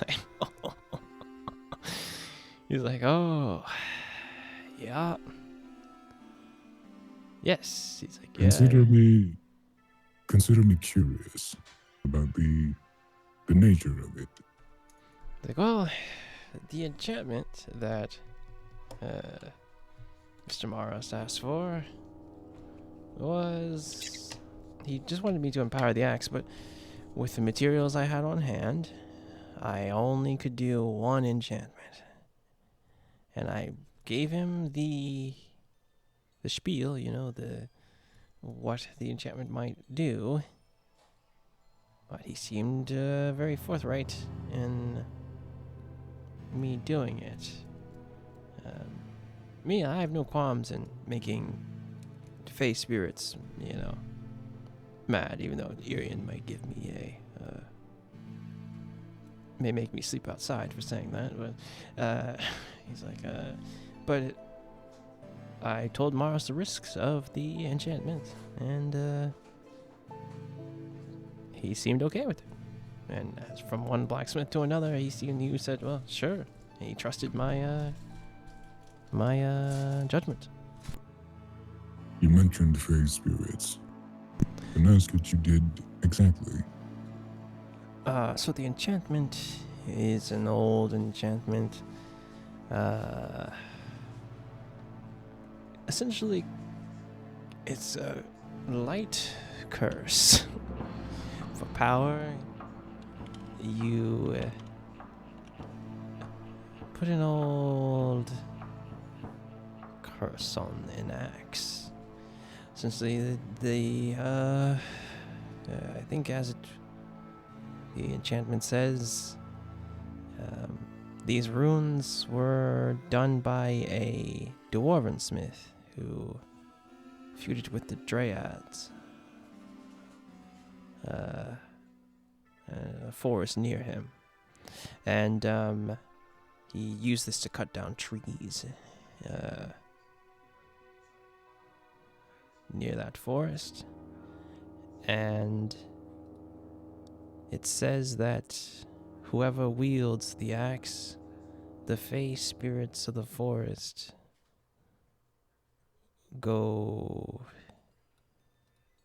are not pleased with its presence.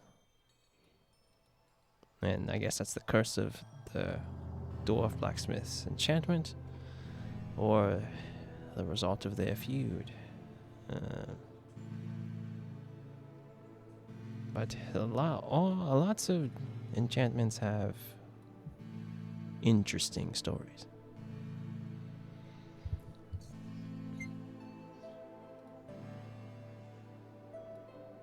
In your opinion, is there any danger of the curse spreading, perhaps attracting undue attention? Not that I know of, but I haven't really tested anything like that. I guess some of these things are just myths, so it's hard to know for sure. But I guess in theory, the forest spirits and Fey spirits may have problems with its existence. If the wielder were to go in a place where they stay. But he's gonna kind of sit and think about that. He's like, you never know with these superstitions. Yes. Superstitions. Well, I'm glad to have made your acquaintance, and happy now you're willing to curse an object if we should. It's like, hey, well, the line between enchantment and curse is very thin, as my old master used to say. And you can see him laugh it off. He's like, also, don't tell Irian that I made that axe to you. Don't tell her I did that. He kind of says that. And was that all you wanted to do? Yeah, probably. Okay. Elle, was there anything you wanted to do in Fog's Edge? Like the warden said, there's a butcher and a baker, a blacksmith, and a couple just other residential areas. I want to go to the bakery. Sure. As you enter, bakery is right here, actually. Even as you kind of get walked past it, or even anywhere near it, you smell the smell of fresh baked bread and some other pastries too. What do you do? Well, I definitely want some bread. And probably something sweet as well. Okay. So, as you enter, there is a counter, and there's a couple people already kind of in the bakery already. Some people just picking up some bread and kind of doing some things. And as you peer into the bakery, you see a large orc man. He's about 6 foot tall, and you see his long, kind of shaggy hair, and he has kind of an apron on, and he's like yes, he's like yeah, he's like, you want this one? He's like, all right. Okay, he's like kind of taking care of some customers. He's like, all right. He's like, I did make the pies, ma'am. I did this time. I know how much your kids like it. He's like gonna bring down these kind of small pies. He's like, 2? All right. He's like, next, and it's like, you're up for him. Mm-hmm. Well, hello, sir. It's like, oh, you're new. He's like, welcome to Orgal's Bakery. That's me. Thank you. What would you like? Would you like I would anything? I like got bread. fresh baked breads. Today's special is these basinberry pies. They're pretty good. Well, I would love some bread, and I would also love one of your pies, please. All right. He's like, that'll be 10 gold. And All roll right. me a perception check if you're just looking at the bakery itself.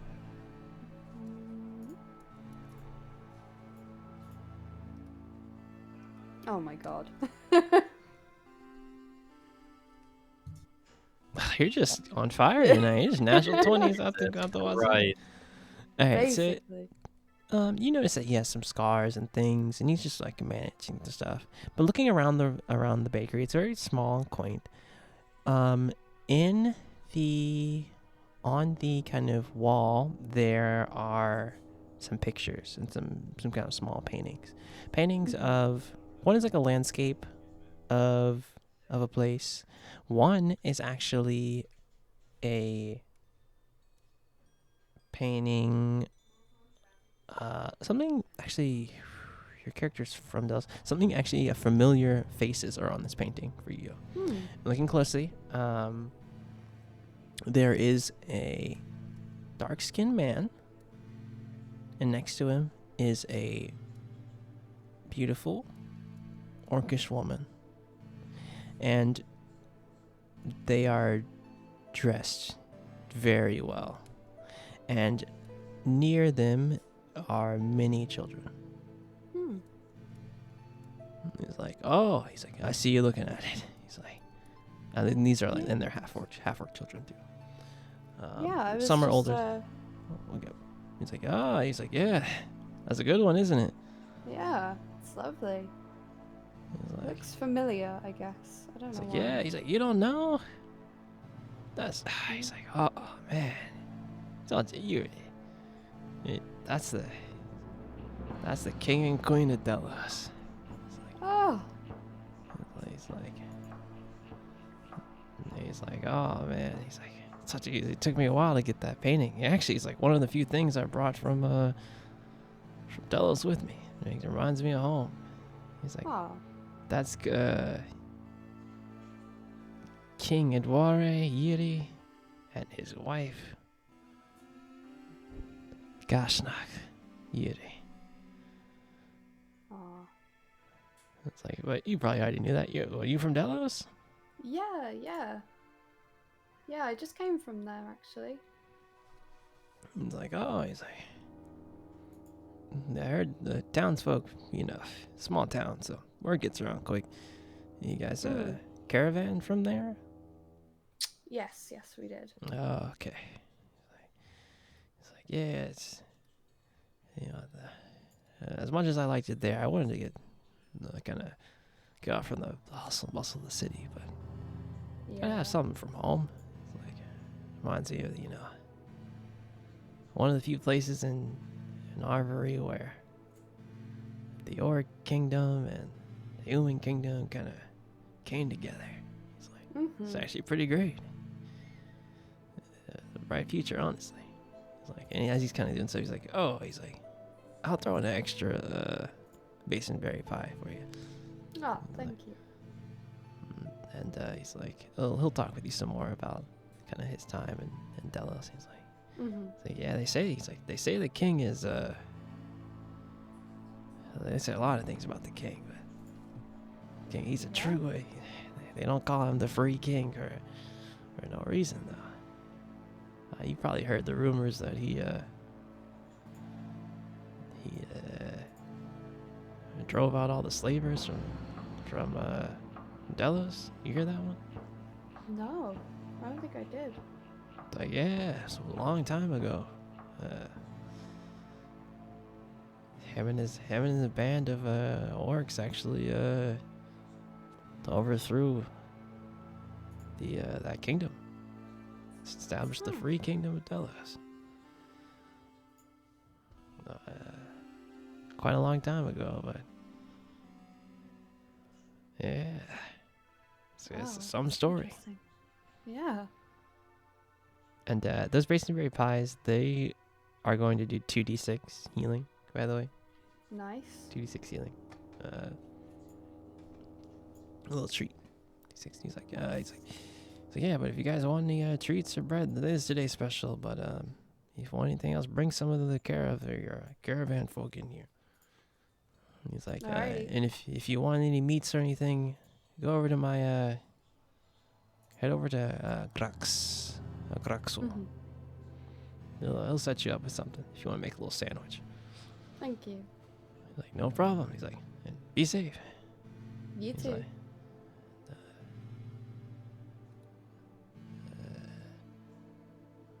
is there anything else cooked? What did you want to do? Also, was there anything else you wanted to do, Elle, as you've No, gotten I'm your good bread now. and things? Okay, cooked. Was there anything else you wanted to do?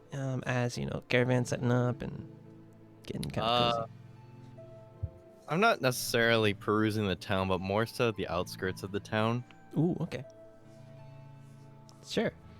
Roll me investigation, I guess. What are you looking for? What's got you? Nothing in particular. More so just getting a lay of the land, Okay, sure. rain, and all that sort of stuff. Yeah. Roll me investigation. Okay. So you kind of looking at the city, you see, it seems like the city, as you're looking around, it seems like the city was built on an older city. And kind of, you see that the city sits on the edge of like a huge basin. So there's like, kind of where here, there's a huge drop off into the fog, into a thick fog. Mm-hmm. And there seems to be a long drop on either side. And you kind of hear some whispers and some things about, you get through like the other settlement people here, or some of the other adventurers, of like, oh yeah, we gotta take the elevator down to the basin. Do some more exploring. Someone's like, yeah, see what we can find down there in the ruins or something. So yeah, kind of overhear that there's an elevator in the town that will lead you, that lowers you further down into the basin, and that seems to be the safest way to get down there. Besides like just scaling down the wall. I mean, I'm a bird. I could just fly down to the. You could fly down if for sure if you wanted to. Visibility, yep, sure. Yep. Sure. And kind of as you're moving around, And just like taking in the sights, you hear, I guess the sights, the sounds kind of you hear. Look at the sounds. You kind of hear just roaring fires, rhythmic clattering of the forge, hymns in the temple, which I forgot the temple. Kind of hymns coming from the temple.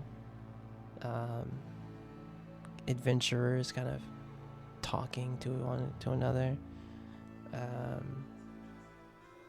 Kind of taking in all the smells, smoke, hot metal, blood, kind of this dampness, fresh bread, incense, meat, roasting. And just kind of just taking in the sights and sounds and smells of the city. You kind of can see kind of where the residential area is. It's not really on the map per se, but there's kind of a residential kind of area for some of the other families kind of are at. But yeah. Very well. Is there anything else you want to look for? Or are you just looking at? I'm just sort of, I'm just getting acquainted with the landscape, like I said, not necessarily something in particular. Yeah, from where you are here, you can't really see down into the basin. It's just thick fog. As you look out.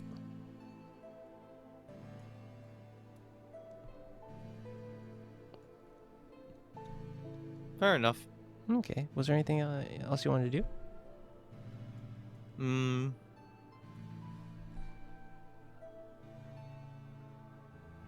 I kind of want to go into the temple that's here. Okay. All right. As you head in the temple, there is actually people in there, kind of leaving some things at the altar and and stuff. And you can hear that Malin, who, when you first saw her, she was very timid and kind of tripping over her words, but as she's singing the hymns, she's singing them very clearly. And they talk,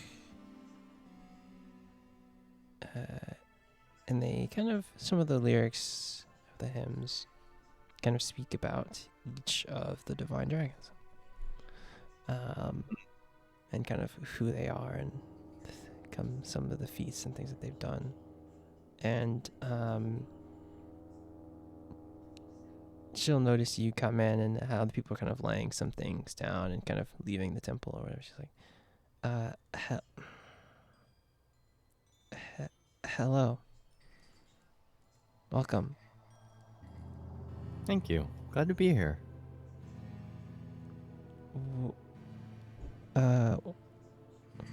Welcome to the Temple of the Seven. It's a lovely temple. I'm just sort of more or less wandering around the town, meeting people, seeing. And roll me a perception. Just looking around the temple. Or investigation, whichever one you want to do. Investigation. Looking around, you just see a couple of. I seem like there's not really pews per se in this temple. There's more kind of cushions and things on the floor and stuff like that. And like I said, there's an altar, and at the altar there is she'll motion to you. She's like, here, and you'll see an altar and a depiction of kind of each of these dragons, kind of drawn or painted almost. You see a kind of a red dragon, a blue, and these depictions are very kind of robust and kind of, probably not what they exactly look like. You see a blue, a red, a green dragon with a red face. a black dragon with no wings, a white dragon, a small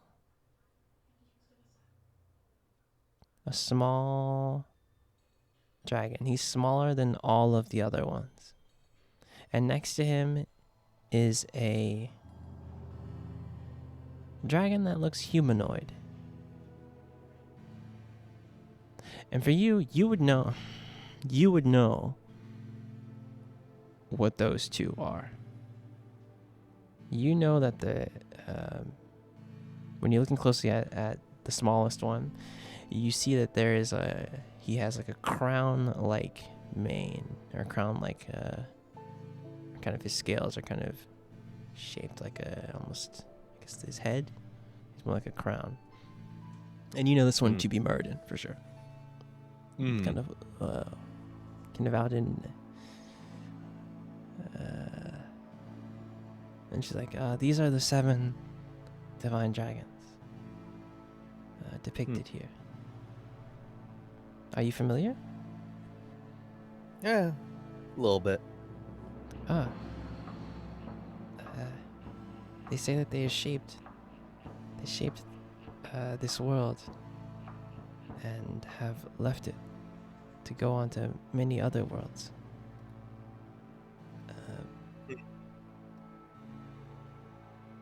Would you want to pay homage? Of course. I mean, I might as well while I'm here. To who will you pay homage?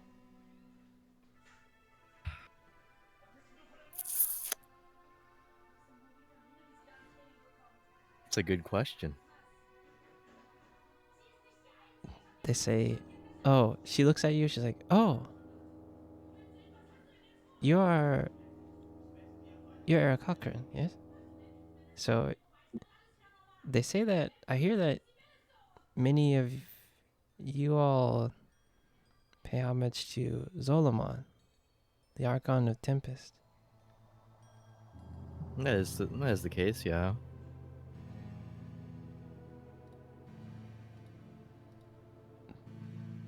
He's a fearsome one. And she's like, there's Zolomon, Sarah, Alabast. And she's like pointing out to all the pictures. Mott, Muradin, Rallis, and Frel. And you didn't look at this before. Roll me another religion check. Roll me a religion. You didn't notice this, but wait, who noticed that?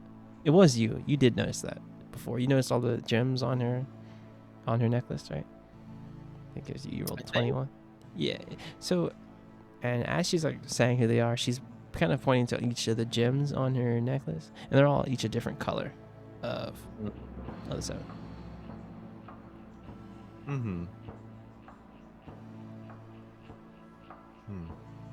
So you could leave an offering of any kind. Well, I do have a bunch of Ural persimmons. It's like, oh, I hear those are good. Wait. It's like, can't say I've had one before, but that would be a good offering. Yeah, it's true. I do want to save a couple though, because I heard the baker's pretty good with his craft. I want to see what he does with these. It's like, true. I offer 2 Ural persimmons to the altar. to Divine Dragons. Okay. Roll me a D100. Real fast. Roll me a D100. Okay. And she'll like open in a prayer, and you notice that she does not. Once again, when she is doing kind of these rites, she does not waver in her voice. She does not stutter at all. She just says them as clear. And she will kind of finish. She's like, they will be pleased with this offering. Uh, thank. Thank you. You're welcome. And If you have- Malin, sorry to interject here, but Yes. my curiosity is very much so piquing me here. Your tone of voice, it varies from prayer to common speak. May I ask why that is? Uh, I've. Uh, I've always had trouble speaking, but when I say, and she'll like say like a prayer, she'll like sing a hymn or something like that, and she's like, when I do these, it always comes natural. Interesting. I was just a bit concerned. I thought it was a little bit more of a worrisome type of situation. I was just a bit curious about the state you're currently in. Oh no, I'm fine. Okay. It's like if Well, you ever, nonetheless, if you need any assistance, you know where I'll be. You know where we'll be. We'll be here for a bit. and she'll give you a bow, and some other people will come kind of toward her to kind of give offering to this large kind of mural. And was there anything else anyone wanted to do while you're here in Fog's Edge?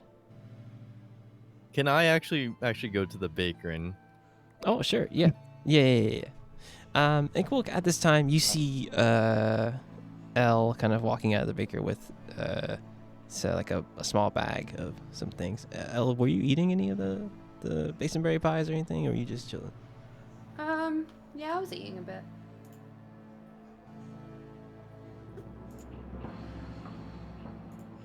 Okay. Their roll. It's definitely a strange flavor, but it's good. Uh-oh. I serve. Yeah, no, Very Seeing earthy. Elle, I'm sort of yell out to her while she's stuffing her face. It's like, hey, is any good there? yeah. Do you want some? I mean, I'll take a bite. Might as well.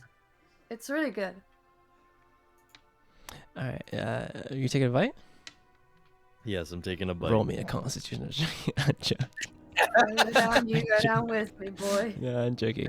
So it's definitely a strange kind of earthy kind of flavor, but kind of bitter, but kind of the pie is like almost a good kind of sweet and kind of bitter taste with it.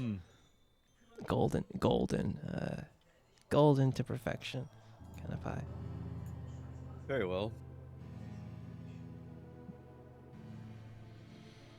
Can I go to the temple?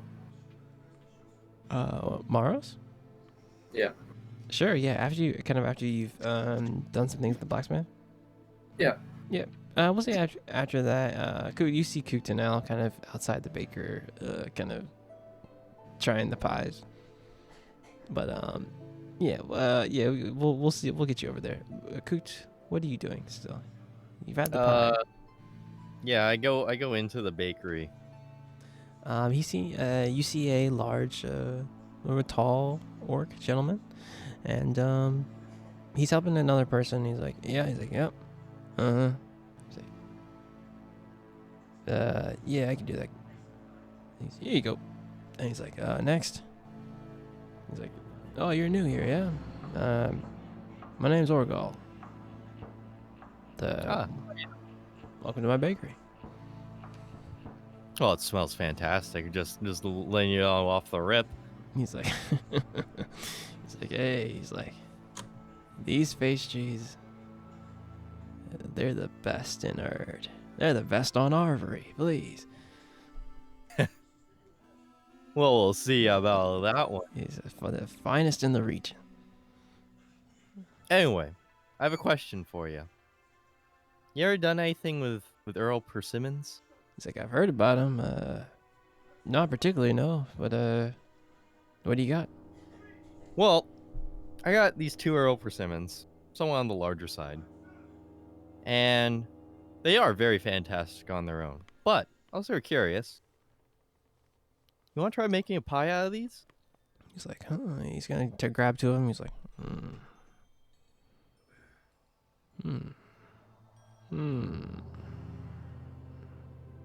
Wait, how many did you have to give him?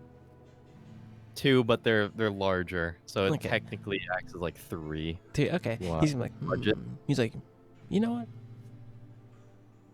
Tomorrow's special could be your persimmon cobbler. Ooh. He's like, he's musing and thinking now. He's like, sure, I could do something with these. It's like, you mind if I sell it in the restaurant or sell it in the? Hey. As long as it tastes fantastic, you can do whatever you'd like. It's like, sure, yeah. So yeah, he'll get working on that. Just make a note that you gave Orgal. That's Orugalall. Orgal, the 2 persimmons, and we'll see what he makes up with those. How do you spell it? O-R-G... So Orugall. Alright. Orugal, I guess. Orugal, sorry. Orugal's gonna be like, yeah, I can do something with these. He's like, I'll put these in the bag. Was there anything you wanted right now? We got our today's specials: basinberry pies. Got whatever bread you'd want to.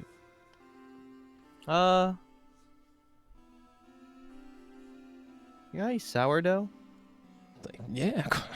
Do I have any sourdough? Of course. I just like to have a little hobby of any sort of far part of the region I go to. I like to take a little eat of some sourdough in the region. Yeah, See sure. what it's all Yeah, about. he's got that. He's like, 1 gold. He's like, since you gave me the 1 gold? persimmons, 1 gold. Yeah. There you go. All right. Yeah, it's a very well done sourdough. Perfect. You know, he spent his whole quarantine making. Yeah, it's really good sourdough. It's like I said, best in the region. Best in Arvyre might be a stretch. I don't know who else is out there. But best in the region, sure. As I'm sort of eating it and stuffing my face, it's like, well, it's definitely out there. Just to let you know. He's like, if you want any, he's not paying me to say this, but if you want any, want to make that a meal or anything, Groxa has got some jerkies and things. Want some meats or anything? Make a little sandwich out of it. I think I'll be fine for now, but I might be back later. It's like, oh, all right. He's like, take care. Okay, bye-bye. And he's, oh, okay. And then Mars, he said you were going to the temple. Sure. There's people coming in. Like I said, it's a small, fairly sized temple. One of the bigger buildings in the Fog's Edge. There's kind of cushions on the floor. People kind of praying, and there's an altar in front of you. What do you do? You see Malin, you see Malin kind of talking with other people in here, and Can I just kind of like look around? yeah, sure. Yeah, sure. Roll me an investigation.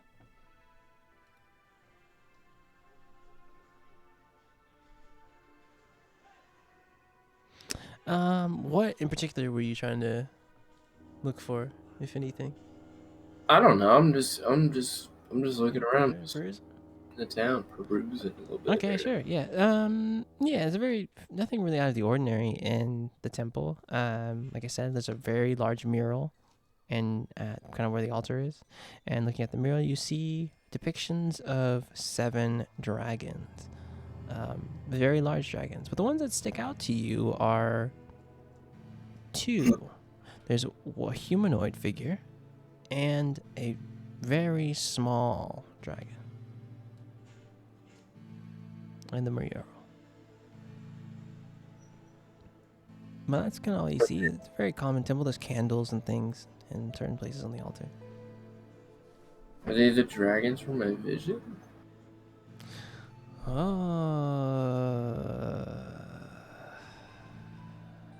Okay. Roll me a history check. Roll me advantage. Okay. So, something seems familiar about them. And you can't quite put your finger on it. But do you get a familiar feeling from the blue dragon that's depicted there? The small one? No, not the small one. There's a very large blue dragon on the mural. Oh. What is it doing in the mural? Like, what's... Oh, in the mural there, around him is a thunderstorm. Ooh. Okay. And kind of as you're looking at the mural, Malin comes up and she'll say, she's like, hello. I see you've taken notice of a dragon in particular. Yeah. It's a blue one. They say that the Dragonborn are the creation of the divine dragons. So, and this one here is Zolomon, the Archon of the Tempest.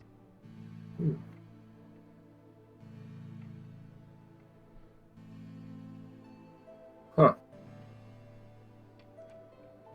Zolomon, huh? Mm-hmm. What? Were you coming to make an offering? Make an offering. What do you have? I don't know. What do I need? Anything. Let me see.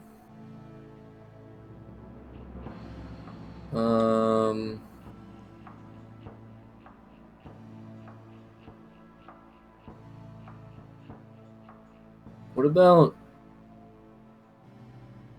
about an iron? Like a Yeah, like iron. out of character, you mean like iron ore? Yeah. Okay. She's like, yes, that could suffice. All right. Offering iron. Okay. You can place it on the altar. And she's going to say a prayer. Roll me a D100.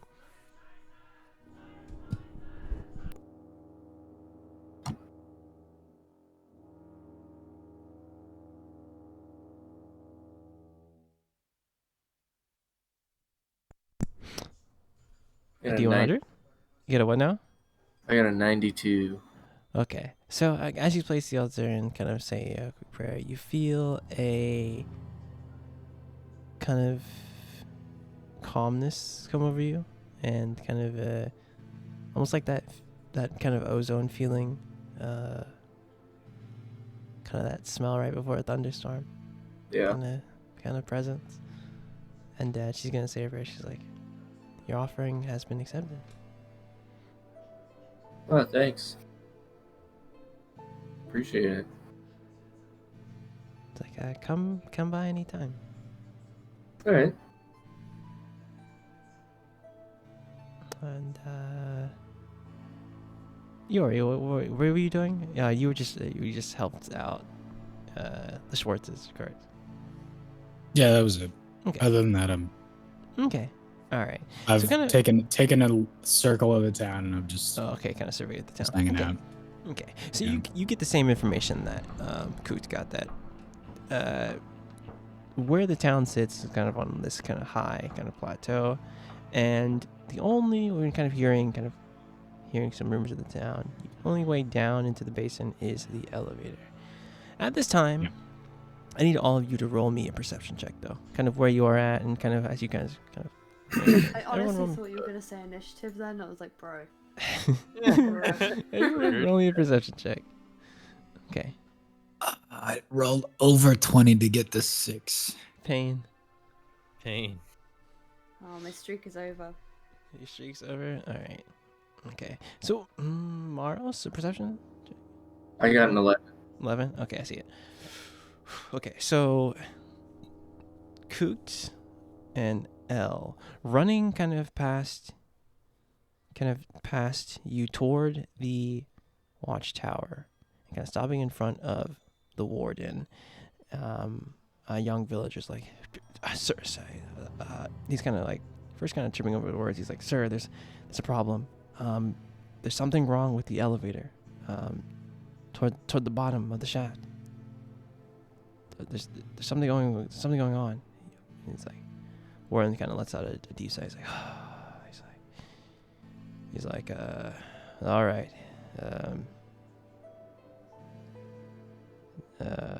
I'll send some folk down there to see what's going on.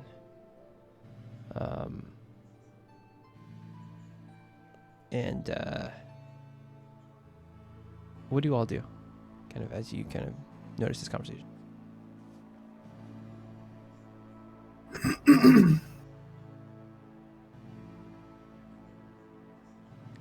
Cooked in L mostly.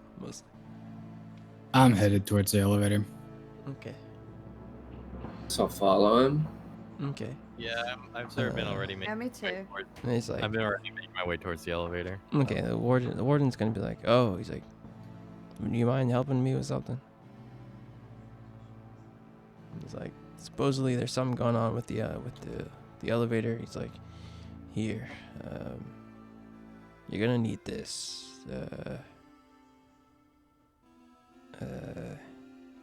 And he's got kind of like he's already like quickly as he's talking to you, kind of tying kind of a rope to kind of one of the kind of restraints here, and he's like, you guys are probably gonna have to go down this shaft here.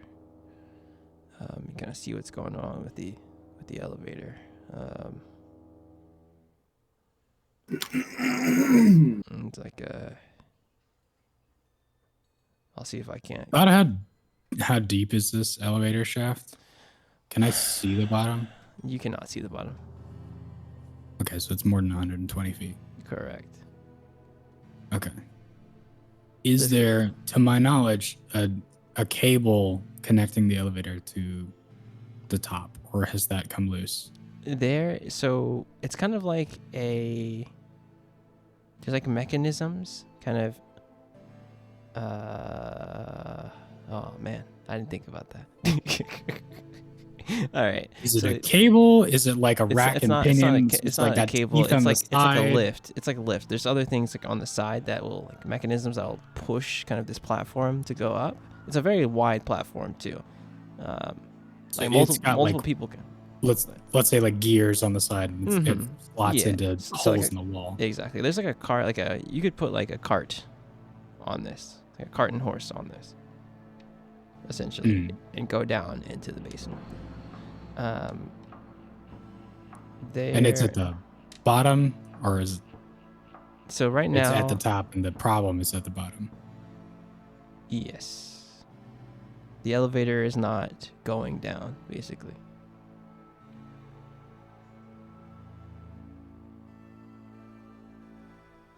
He's like, Warden's like, maybe there's some kind of problem with the other mechanism down below, or but you guys can make the way down into the shaft. He's like, Have you guys had this problem before? He's like,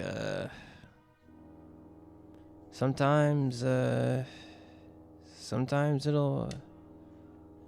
things can go wrong with the elevator, but most of the time it works very well. So this seems pretty strange. Is there a way to get past the elevator into the shaft? Yeah, so where he's at, he's like, It's like kind a of separate door. yeah, he's kind of in a spot where you can. There's like another kind of shaft down, where he can like kind of get a little bit past where the elevator is, if that makes sense. Like a bit of like a hole where he can just kind of open that thing up, open that thing up, and kind of put a rope down in it.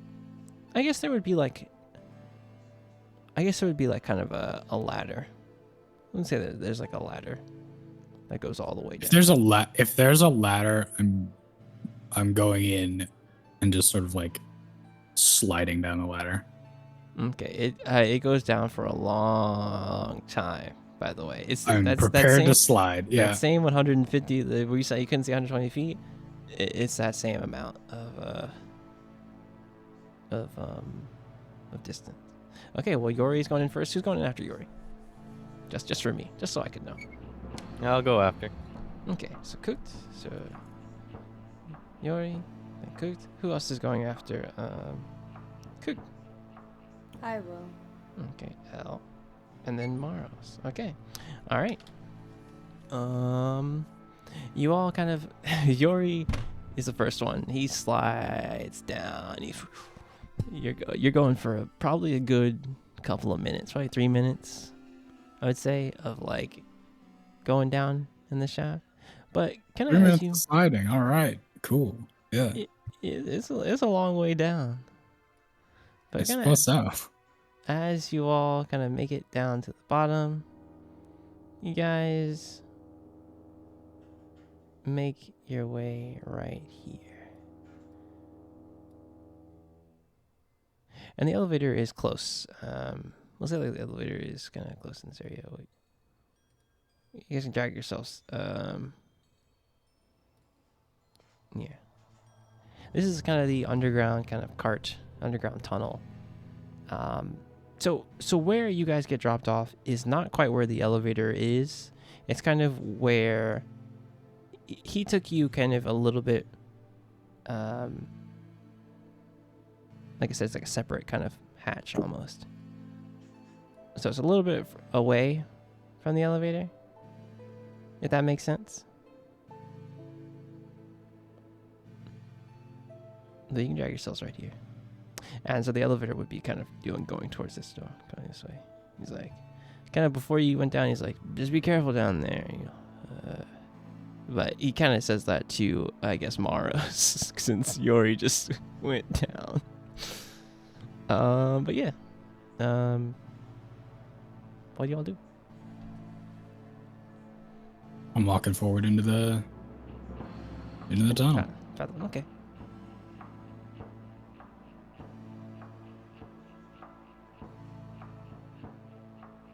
You guys got free movement, don't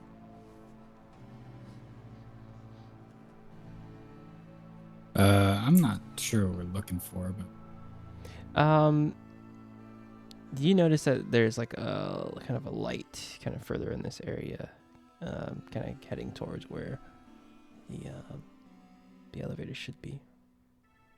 No, I'll just walk towards it. Okay. Cooked, roll me a perception. And L. Cooked and L. Cooked and L. Sorry.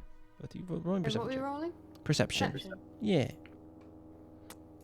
Or nature, honestly. Or nature. Whichever one. Can I re-roll to a nature because I'm sure. a bit more. I don't need it. There we go. Okay. So, Coot, you feel it first. You feel a tremor. And you're like, a very clear tremor. And L, you kind of see kind of the, I guess, some kind of dirt move and things. But yeah, you kind of see kind of the wall shake a little bit, and kind of where you are is like radiating where you are, and then kind of moving kind of further in. By the time you kind of see kind of this, kind of the dirt move here, it kind of moves kind of toward where Yori and Maros is, and kind of gets on top of them a little bit.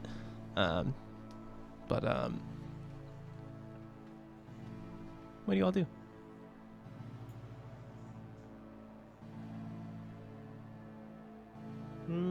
Sorry, what happened?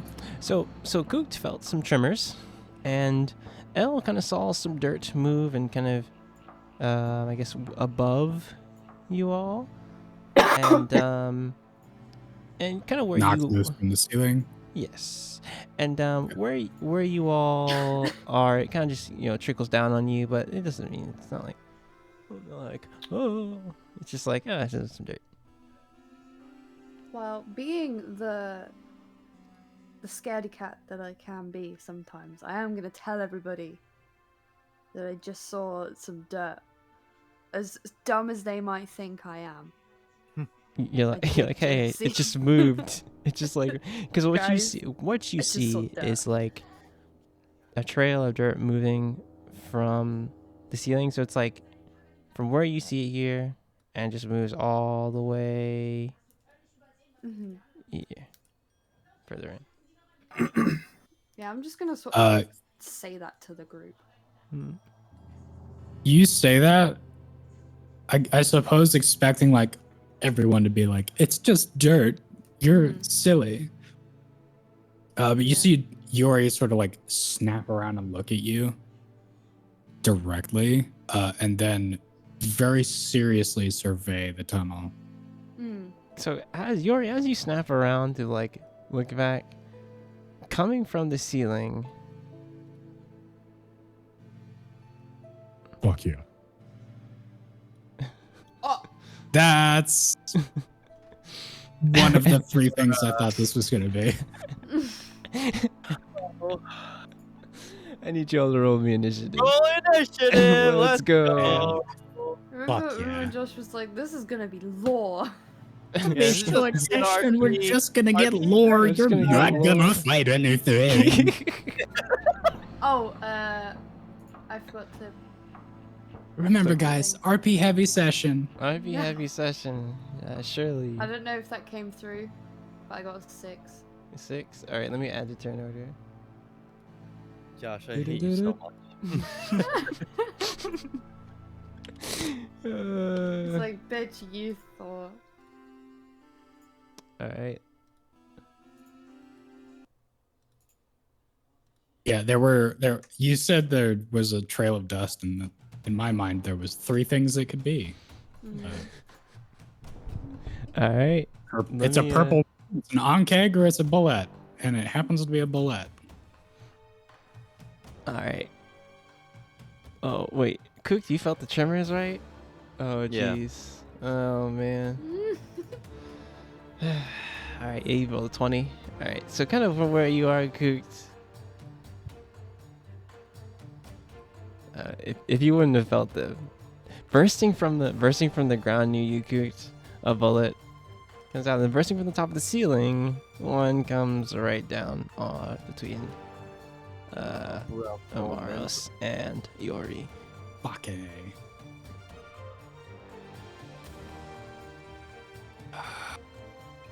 Okay. Amaros, it's your turn. Okay.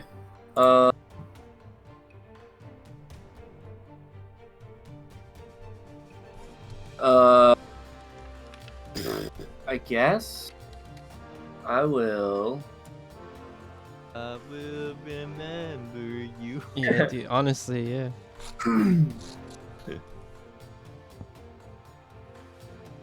I'm gonna poke. The dagger? Just Okay, so poke. first one is a miss. Second one is a big boy hit. Natural 20. Good job. And then bonus action.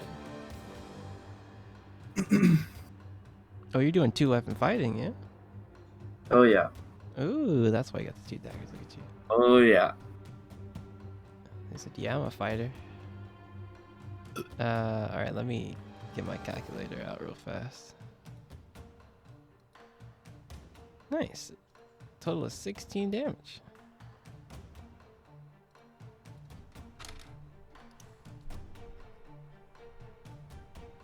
Okay. Is that your turn? Yep.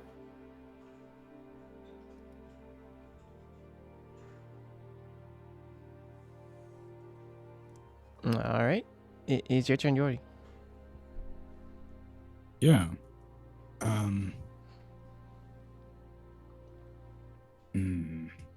So we're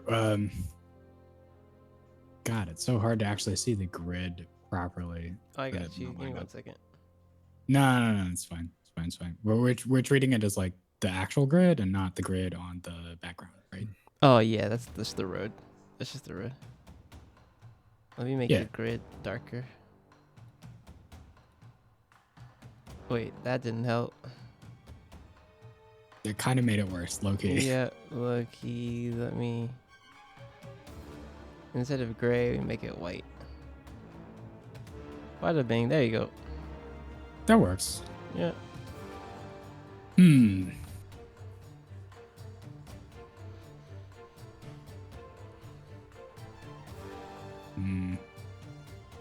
I'm gonna trust that.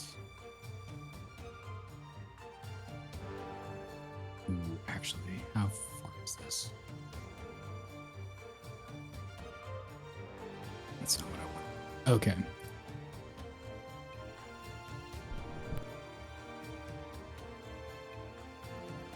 I am gonna start by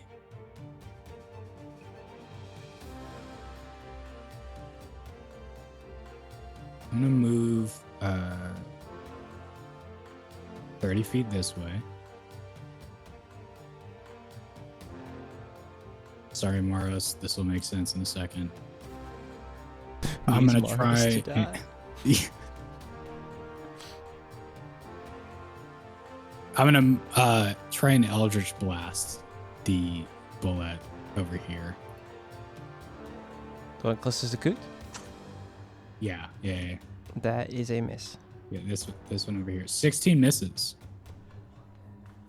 Damn. 16 misses. Okay. Yeah. Noted.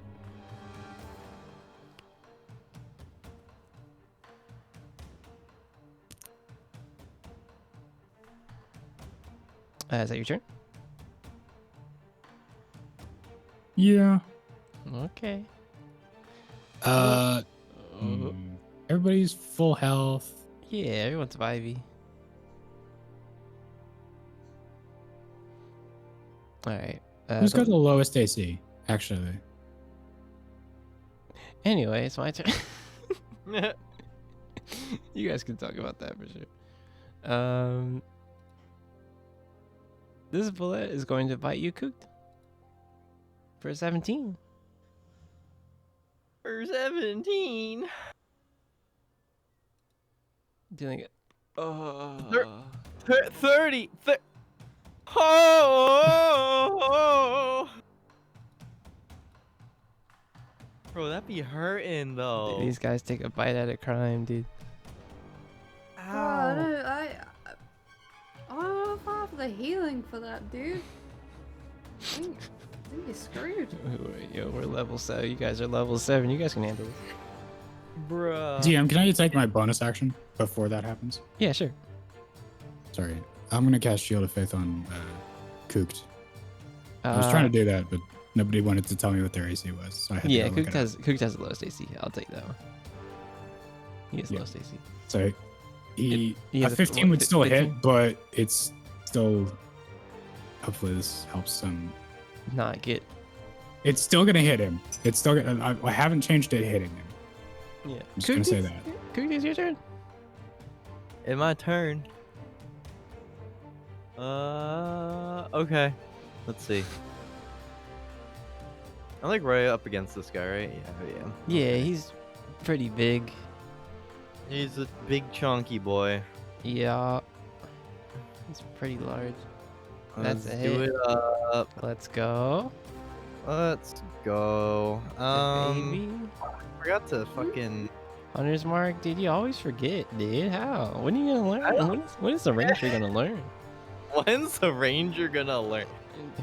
You know what? I'm gonna not put it on because I already sort of casted it or maybe I attack. But Okay. can I at least do?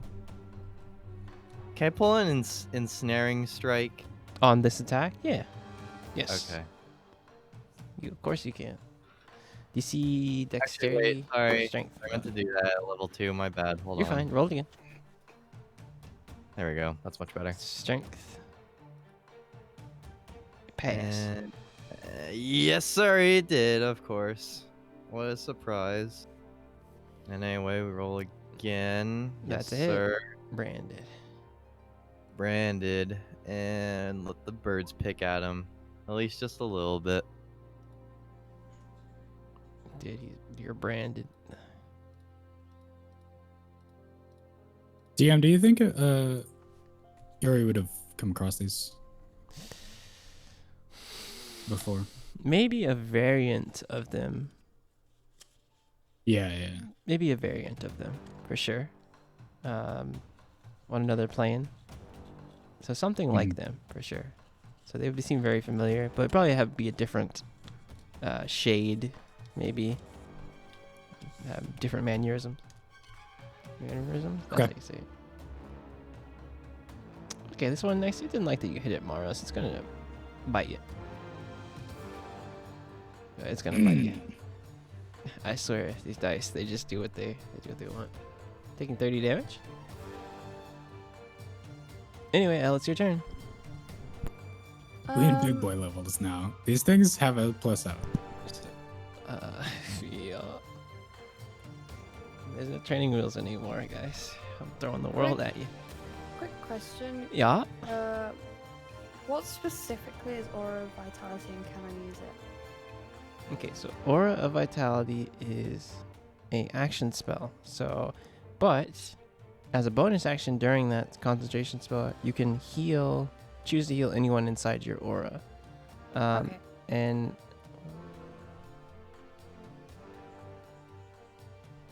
You turn it on with an action. It Yeah. does a 30-foot radius from you, and then every time after that, you can hit a bonus action to pick pop that. one person to give them healing.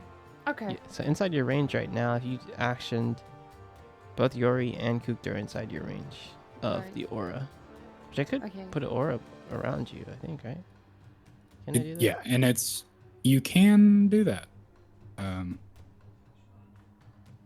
Okay, yeah. So I'm gonna use that. It's in the Mm-hmm. the circle thing, or not the circle. You can do token aura.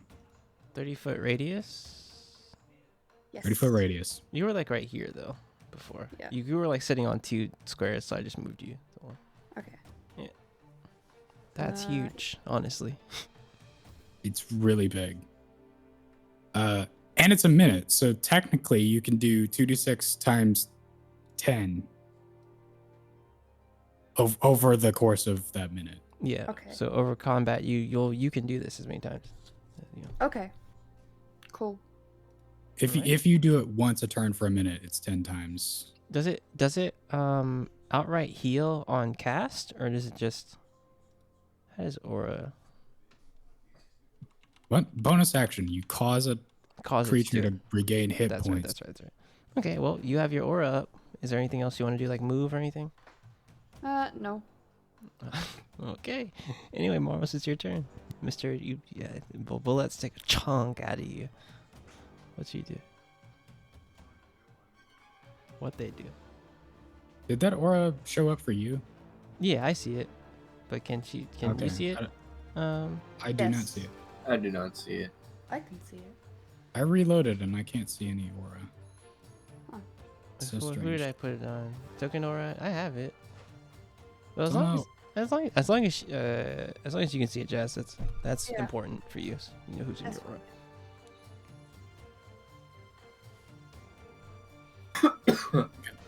Ooh. Well, yeah, you're coughing in game too, in character. Coughing is- Already a yellow dot? God damn. Maros, are you a yellow dot? No. I'm good. Beast. I will. Combat music. Oh wait, this one just attacked me right here. It bit you. The Yeah, one you that's took right 30 next from to you? it. Yeah. Right here. Yeah, you took 30 damage from it.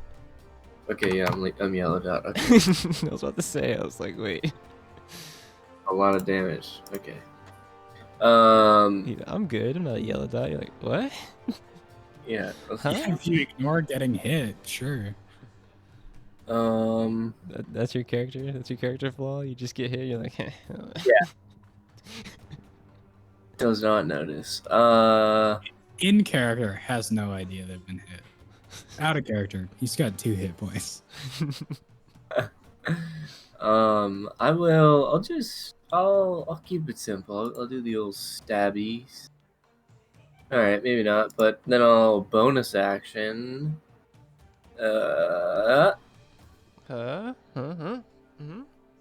Second wind for the health. Yeah. There you go. 16. Yeah. Vibe's good for you.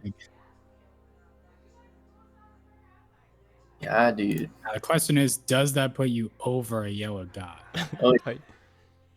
Yay. Sick. Yori, it's your turn.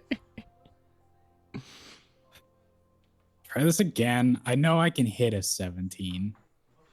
I believe. Eldritch Blast. Let's go. Yes, let's go. All right. So I suppose that as part of like damaging him, I'm gonna pull him 10 feet towards me. Okay. So 2 squares. Yep.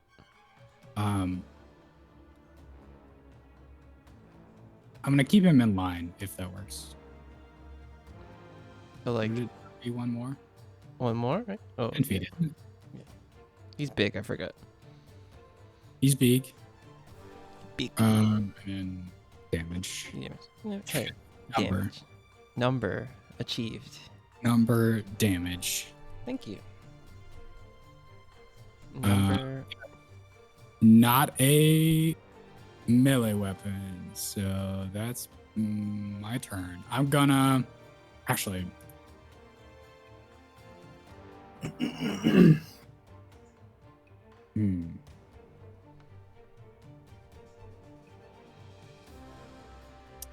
gonna spin around after pulling this thing towards me with the Eldritch Blast and point at the other one and this is stupid. I'm going to try and compel it into a duel. Oh man, you don't want to do this. Oh boy, here What we was go. it say? Here we go. Oh man, Arthur. All right, so it has this one over here has disadvantage on attacks against creatures other than me. It has to make a wisdom save every time it attempts to move to a space that is more than 30 feet from me. So that does include like if he moves closer to Maros, but that's still 30 feet from me, right? It doesn't restrict his movement for this turn. All right, so he can't move. Oh wait. He can move towards you. He can move towards me, but if he tries to move to a space that is 30 feet, more than 30 feet from me.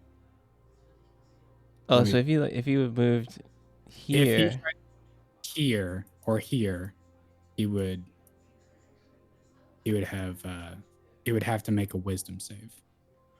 And I'm actually gonna spin over here. Okay. And that'll be the end of my turn.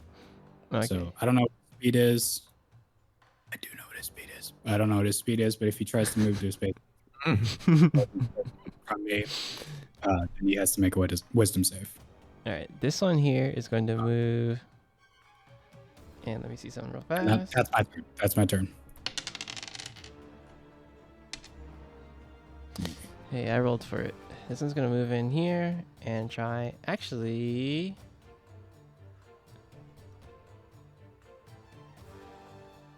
That's a jump, isn't it?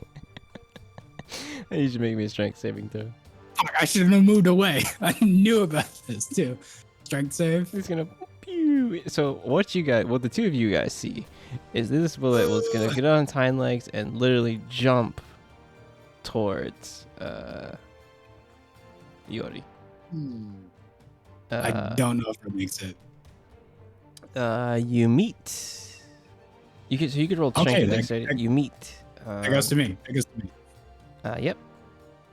So you take half, right? On successful save, creature takes only half damage and isn't knocked prone, and is I'm pushed, pushed 5 feet out of the space. So he would land on me, you, and I'm yeah. pushed out. Yeah, so you still get clipped by him. So he's rolling 66. What? No, 3. Oh, 36. My Yeah, man so it- read half on. damage and then upped his dice. Yeah. 36. It's there's weird wording on this creature for sure. 36. Oh no, bludgeoning you're right. I'm So right, it's bludgeoning and and slashing. slashing. It Yeah. is- Essentially, So if you want to he's- do 66 plus 8, it's the same thing. yeah. God damn it. Mm.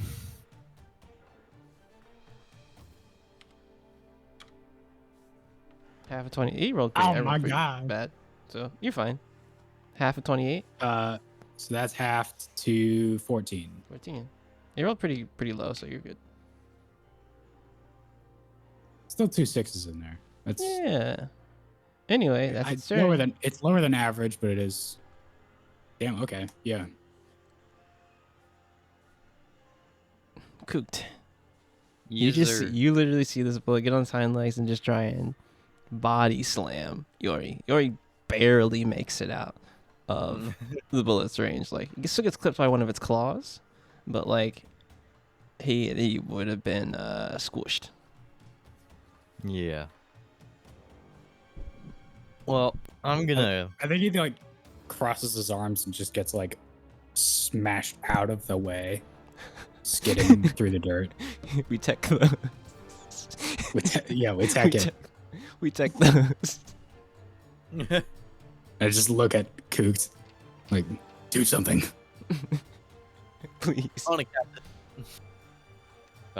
I'm gonna run up.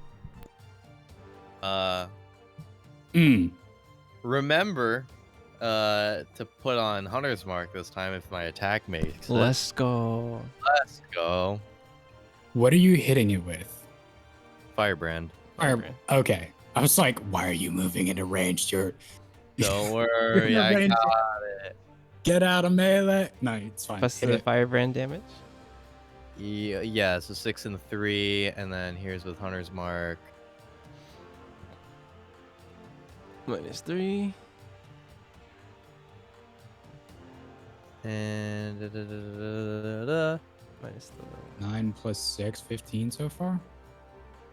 Or It's why is there bludgeoning and piercing on? it corresponds with whatever you're doing, whatever type of damage. So 'cause he's doing slashing damage, it's the 1 slashing damage. yeah. Ah, okay. Actually, oops, I didn't mean to do that. My bad. Well, because I have a my firebrand is technically it's a rapier. It's a modified firebrand. Oh, it's piercing, I'm doing right? That's right. piercing. It is piercing damage. Yep. So anyway, attack number 2. Ooh! Oh, Let's go. Let's go. go. Let's go. Give me that crit. Yeah, kink, kink. Ching, ching. Yeah. And then the firebrand damage, the D6. It's Oh, it's branded in there. now. It's in there. You've hit him So twice. it's a- No, I Three mean piercing. he's branded. He's branded, so it's extra 2d6. Oh, 2d6. Oh, okay. Yeah, because it's just- per hit. Oh, if he's branded. Right? That's how I Honestly. worded it. I think that's how I worded it. It triggers a d6. Is it once? I forget how we wrote it Did exactly. we say but once I per? think you can There figure. we go. We're just playing in the chat. Put it in the chat. Thank you. Fucking branded. If it's branded, attacks dealt by firebrand deal an extra 1d6. There you go. That's not on this turn. Yeah, that's correct. He is branded on this turn, so it's rolling extra 2d6. Alrighty. But isn't it already like added in the in those attacks? Because there's a 3 piercing damage and a 3 fire damage. Yeah, And but then- that's No, that's on different. Firebrand itself. This is an extra D6. Gotcha. Snake eyes. All right, let me tell you about this damage real fast. So Wait, hold That's up, fine. hold up, hold up. the And then this birds. Let's go. All right. Birds. There we go. Better than the firebrand. JC. Woohoo! Yes.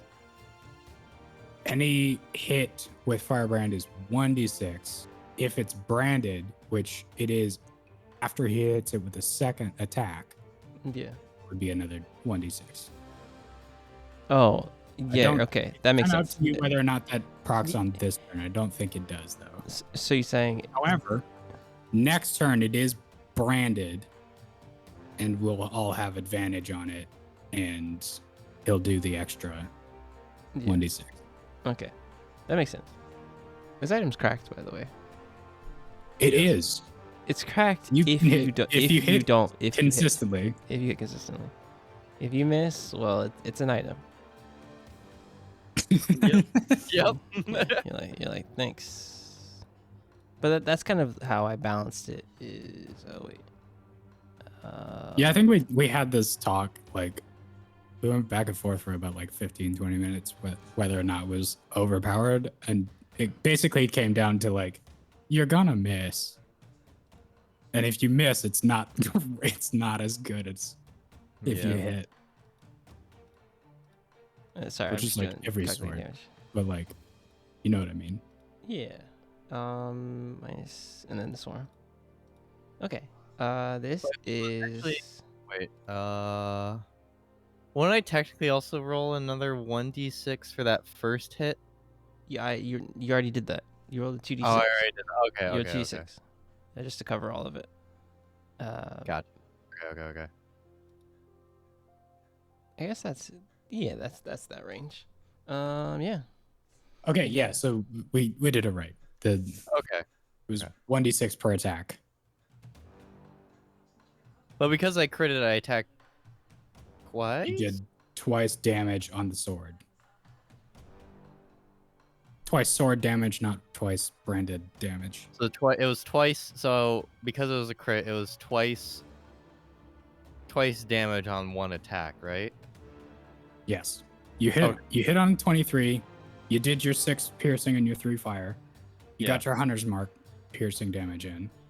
Oh, that's You right. hit him again. It was a crit. And you did 6 so 3 piercing, 3 fire damage. Then you did double damage because it was a crit. Yeah. And then a d6 extra per attack of fire damage. Mm-hmm. And I Okay. forgot. I forgot Little- the A little bit much. yeah. It's quite a bit. But I forgot the most important thing about Firebrand that makes it balanced. I had to remember that. But anyway, since I remember it now, I understand. And when you know, you know. All right, it's the one over here. So this one can't move toward you, right? It has to fight you, correct? It had. I don't know if it knows. It's compelled to fight me, Yeah. right? Like compelled duel. It is magically wants to fight only me. So it's kind of up to you whether or not like Maros catches its attention, but it is compelled to fight me. Okay. It's going to burrow However, underground. oh, that's not good.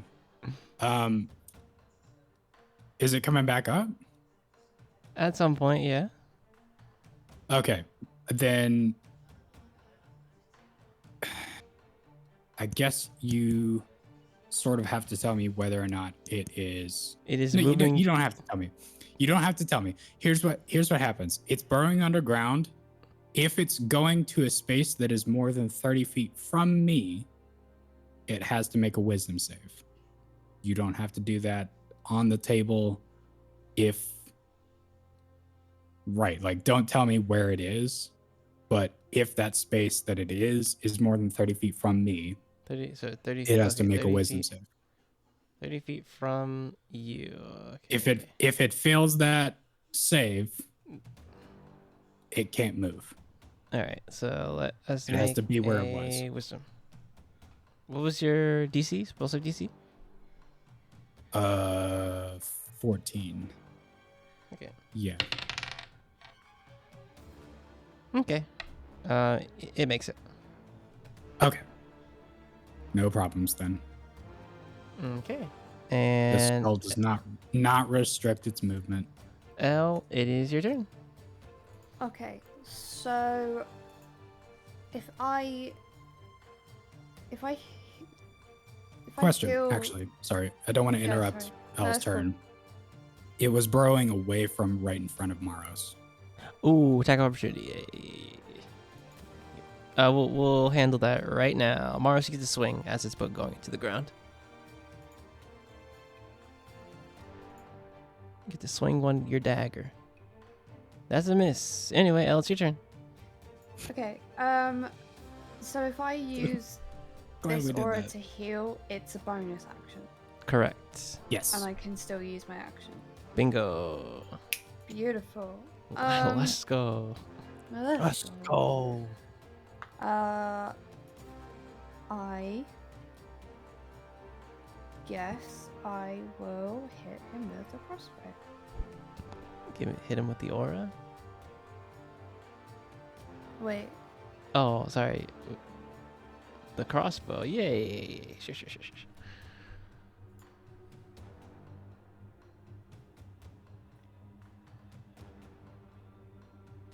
We shooting? be shooting. Yeah, you're shooting all right. Yeah. Give me the damage.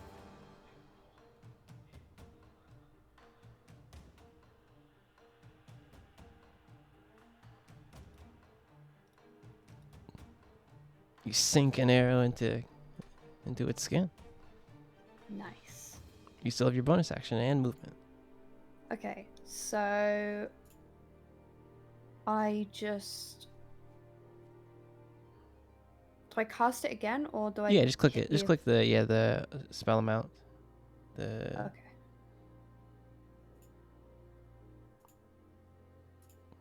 click the roll. The what is it? 2D something or whatever.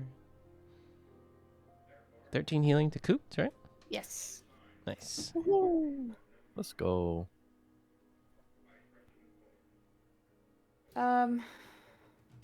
Honestly, I think I'm okay for movement. Okay. Maros, it's your turn. Okay. Uh,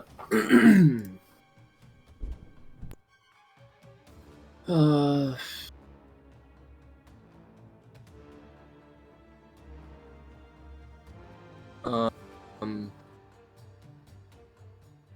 Okay. Yeah. I'm going to. I'm gonna fly over here.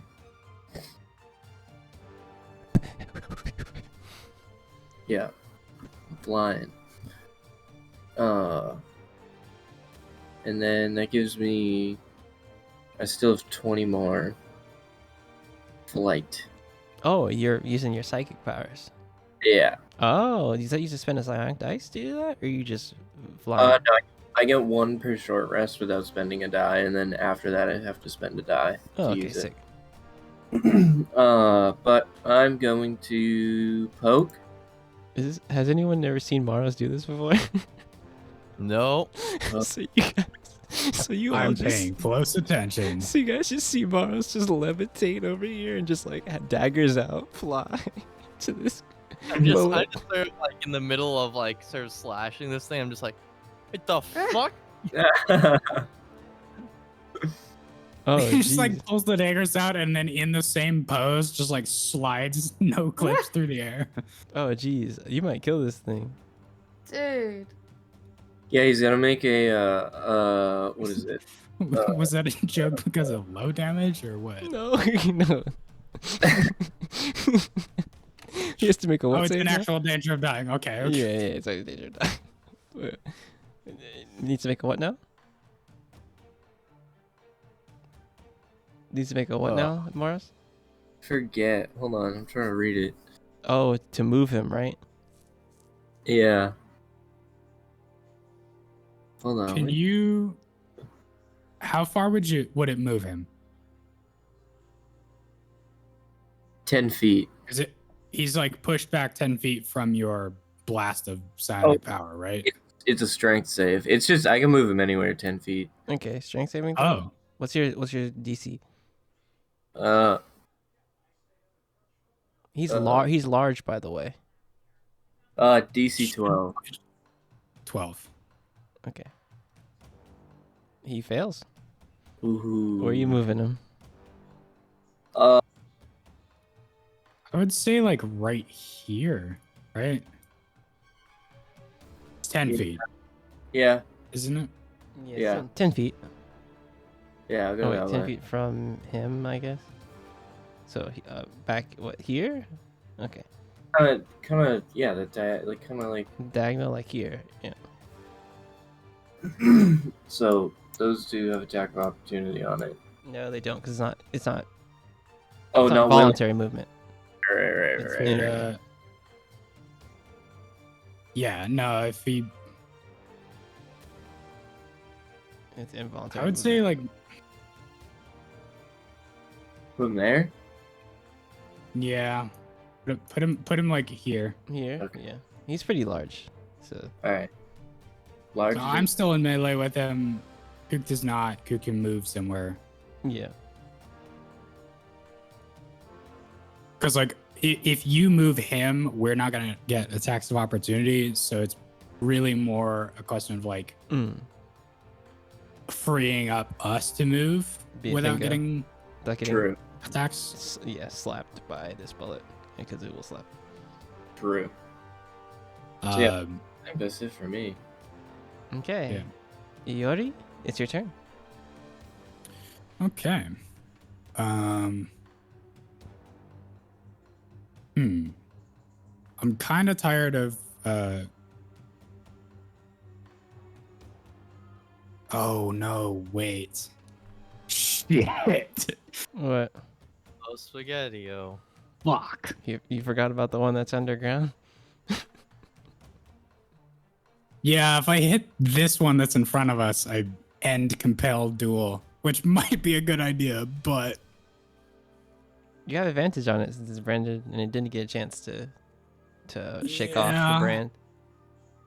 Which I didn't tell you. I forgot to tell you that, Mars. You had advantage on him because he's branded, unless it shakes off the brand as an action, basically, or attempts to how many attacks did you make on it? He Mars? made 3. Well, he Three. made 4 basically. Bionic. He spent Sonic dice. Yep. Yeah. Do you want to But DM, reroll those really quick, see and see DMs no. if there's crits? It's literally Yeah. Said no's? DMs no. It's literally almost dead. Can I reroll them? It's literally almost dead. So just play it how you want. But you might. Just whatever. It's almost dead. I'm gonna hit it and it's gonna die. Yes.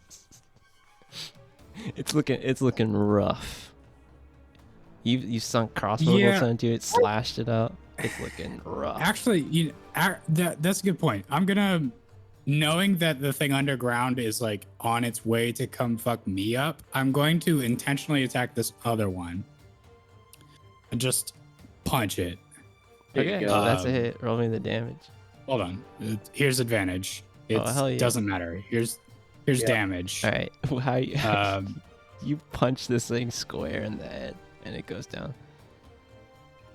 Yeah. So I have like the battle axe blade on like the back of my forearm. I just like reach out and elbow crush this thing in the side of the head and rip the blade out and fling it off. And I'll take a look around at the floor and walls to try and figure out where the other one is. I guess I will move like right, wrong. I'm gonna move right here, just so we're all sort of clustered together and it can't jump from underground. So it's gonna have to pick a place to come up. All right. It's okay. This one's That's gone. my turn. That's your turn. Okay. That one's gone. Cook, it's your turn. All you see is the corpse of the one in front of you. Am I just waiting for the other guy to sort of come up and Who knows? who knows? Haha. Yuri definitely is. I guess in this case, I'm just gonna use a potion of healing on myself. Smart. Since you bought all of them. No, that was Maros who bought all of them, right? Maros Yeah, literally bought out. Wait, you still got potions? I spent all of mine. I have one. I have one remaining potion of healing. I'm just gonna. Granted, if I were gonna heal all the way, I would need more potions than you. And a number, good old 7. Good old, hey, healing.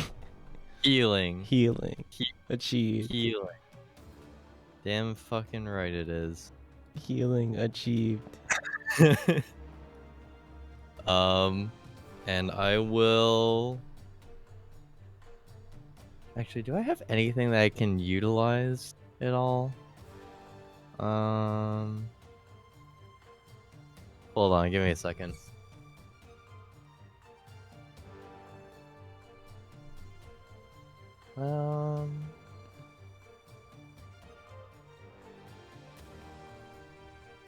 Hmm.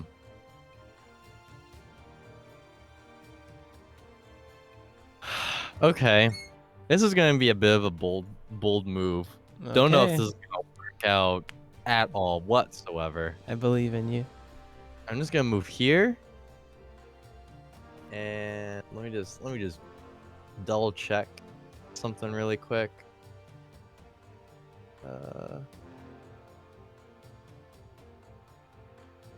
Oh dear. This is the wall right here, right? Right here. These portions, I think, right? This here is the wall. Oh, sorry. This I was at my microphone. This right here is the wall. Wait, where's your cursor? I don't see it. Oh, because I'm on the GM. Okay, so don't worry about that. Yeah, this right here is the wall. Okay. I think what is this? I'm gonna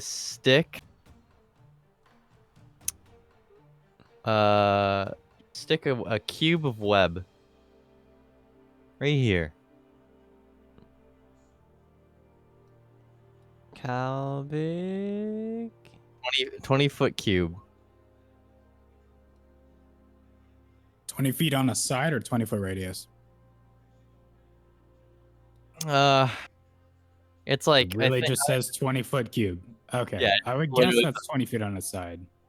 yeah, that's my assumption too.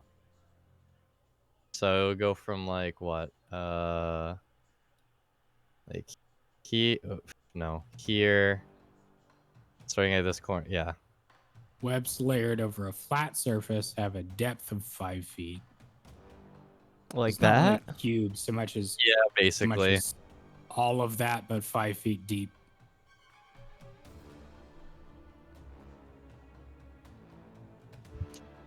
Yeah, Elle is like on the cusp of being in the web, but she's not. So Okay. Hell yeah. now I have no idea if this is a good play or not, but fuck it. we're just going out on a whim here. Okay.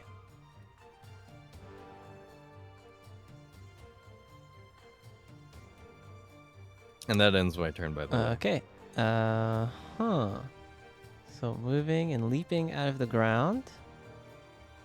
Maros, I need you to make a dexterity saving throw. Or sorry, dexterity or strength of your choice. But hey, it is what it is.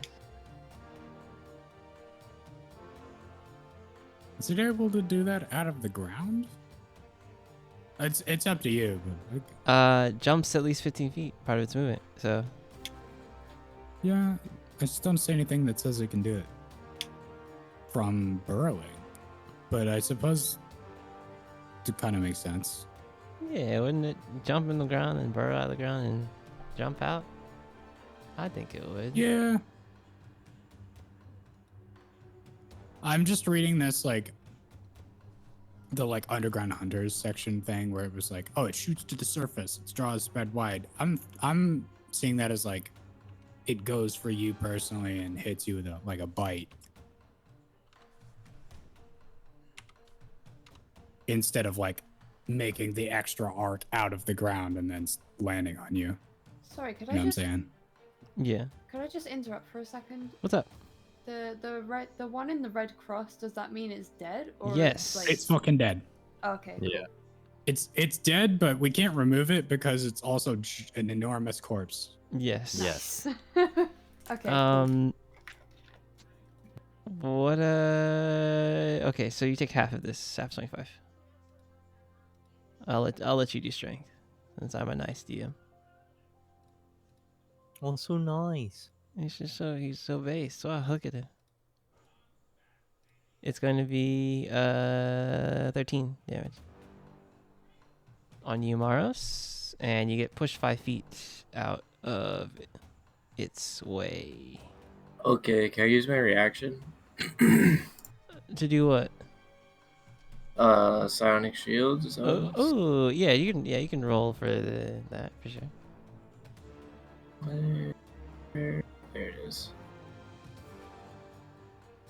Okay. You're taking 10 damage.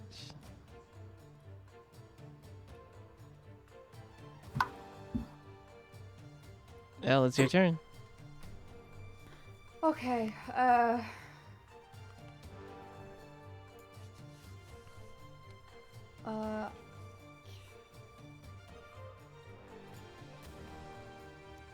Yeah, I can reach Mars. It's fine.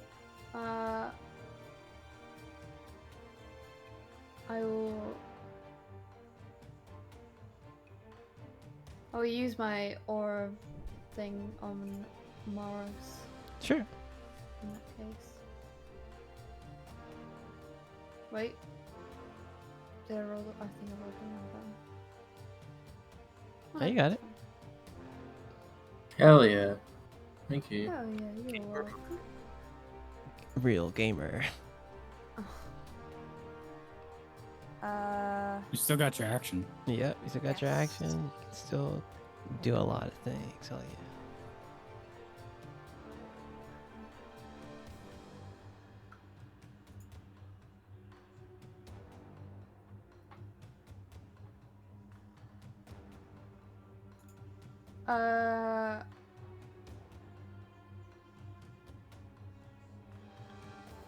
I'll just do crossbow again. I have no brain.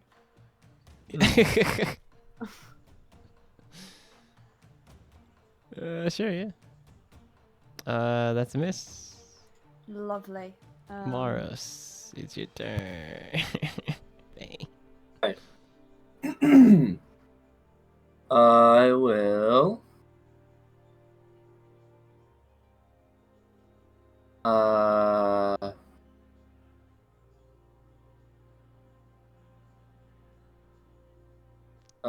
I'll stab, Ooh, okay. and then I'm gonna throw one. All right. Yeah, Kook gets hit by a dagger and takes 7 damage. For real? For real? Yeah.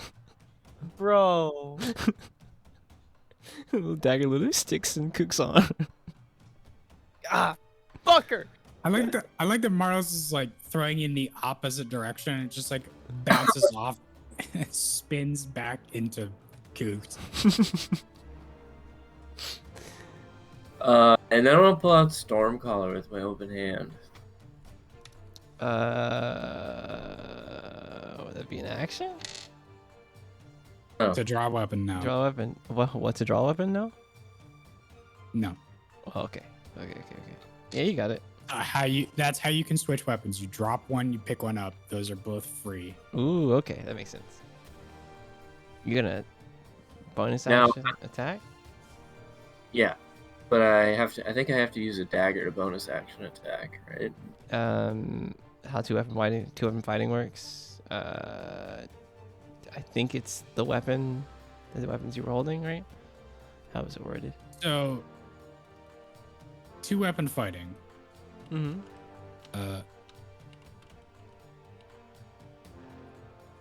You take the attack action. You attack with a light melee weapon, like a dagger, that you're holding in one hand.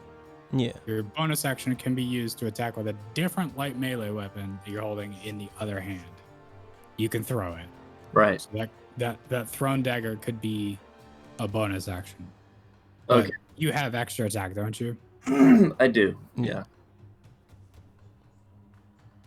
So, then I guess. Yeah. Okay. So the thrown dagger is a bonus action. So then I still have Another attack. attack. Mhm. Okay. Then I'll I don't use. know that you could use Stormcaller for that. You 'Cause don't It's think I not a could? light. It's not a light melee weapon. No. It's a martial. Alright. Stormcaller's not light. I'll just stab them. Yeah. So what I'm seeing is like, yeah, you hit it with the two daggers and then you throw one of them. Yeah. Okay, but all this is damage. True. Let me see something real fast. If this is in yeller dot range. Yeller. Definitely not. Never mind. Yori, your turn. Okay. Oh, God, you're in the way. How?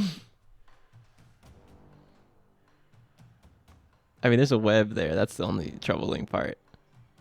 That's yeah. I You're- can't you're go in a- around Kooked into the web, otherwise I'll get fucking stuck. Can I? I know I can move through him. Like that's the thing that D&D allows for. You can move through him. There's no problem with me getting here. Yep. My question is, that would still be melee. Yeah, you could still stab him from here. Okay. You're still within 5 feet technically. Yeah. That's my reach. Yeah. So. So yeah, I'm just gonna sort of like on the side of the dead bullet, just slide past Kooked and then throw an overhand sort of smashing punch at this thing. That's a Yeah, fucking let's crit. go. Jesus Christ. We're doing what is this? The Fucking. So it's two sevens. What? No, It's a 7 and 2. 7 and 2. 7 and 2. Yeah. 7 and 2. Oh shit. And then I get to do that again. For Punch. two-handed.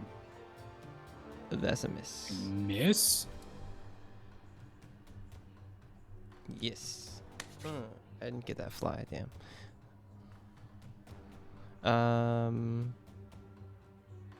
Is that your turn? I'm gonna smite it as part of that. I'm gonna. Sure, that's fine. Yeah. How sorry. many points? You're fine. Where's this thing? Spell slot. There's a divine smite that's separate from all of the other ones, and I'm trying to figure out where it is. I'm expending a spell slot What is- for What you did? 3d8. extra 3d8. Yeah.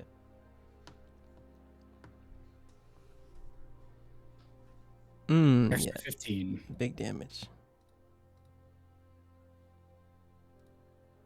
Okay. Now we put a dot. Cooked. It's your turn. Yes. Yes. Yes.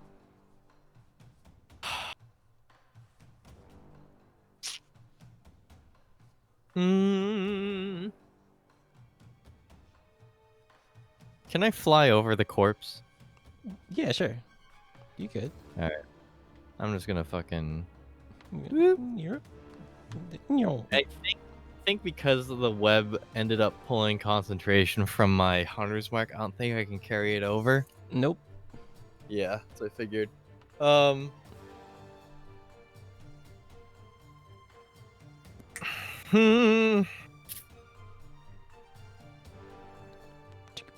Actually, sorry. I'm gonna move here instead. I think that's Okay, that's fair. 30 feet? Yeah, you can fly over. Yep. yeah. And then I'm just going to, if this hits, I will use Hail of Thorns at level 2. Sure, let's do it. That's a miss. I'm going to use a lucky roll. Oh, sure. Come on. You know what? Fuck it. Wait, can I use? No, I can't use the lucky roll again. I have to sort of stick with what I have. Yeah. Fuck! Second attack. You got your second attack. All right, second attack. Second attack. Oh, there you All right, go. All right. Thank you. Bonus action 10. Let's go. And where is it? Where is it? Hail Thorns. Dexterity. Oh. Dexterity? Okay. Dang, he's taking all that damage. Damage. And finally. Thank you.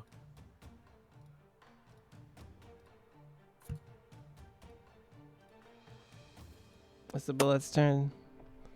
Bullet did not like. Oh, jeez.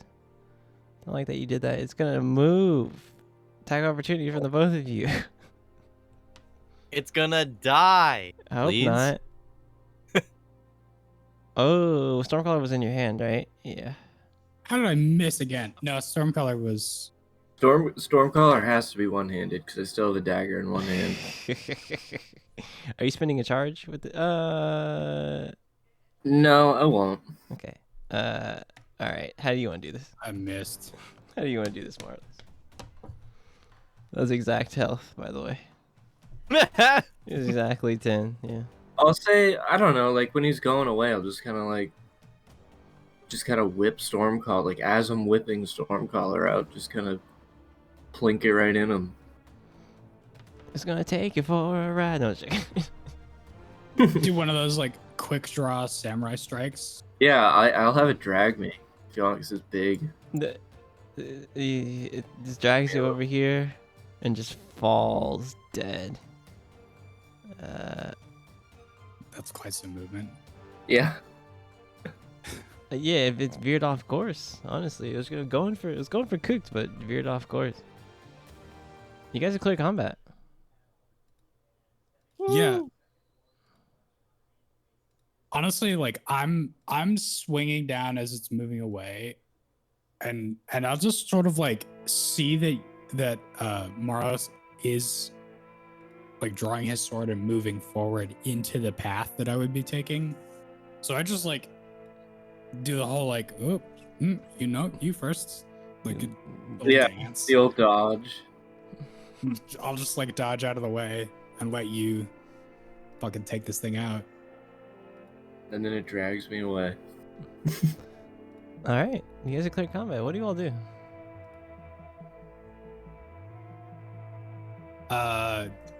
Immediately I'm gonna sort of ooh.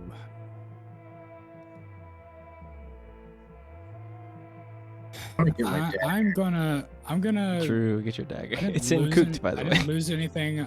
I'm gonna sort of sprint up the tunnel Okay. in the direction we were going. All right.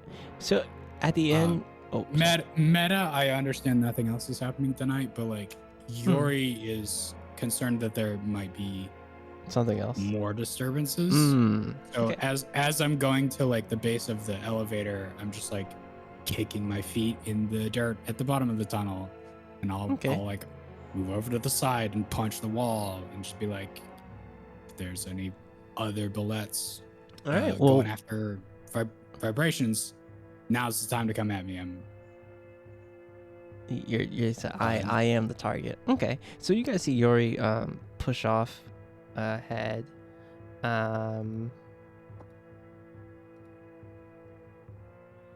And that is where we're going to end it for today. All right. You guys are going to receive 3,000 experience. 3,000 experience.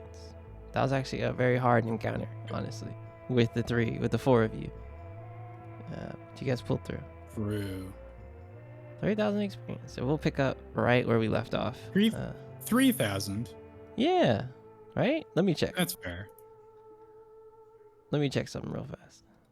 I'm gonna go on DnD Beyond. On the encounter builder real fast.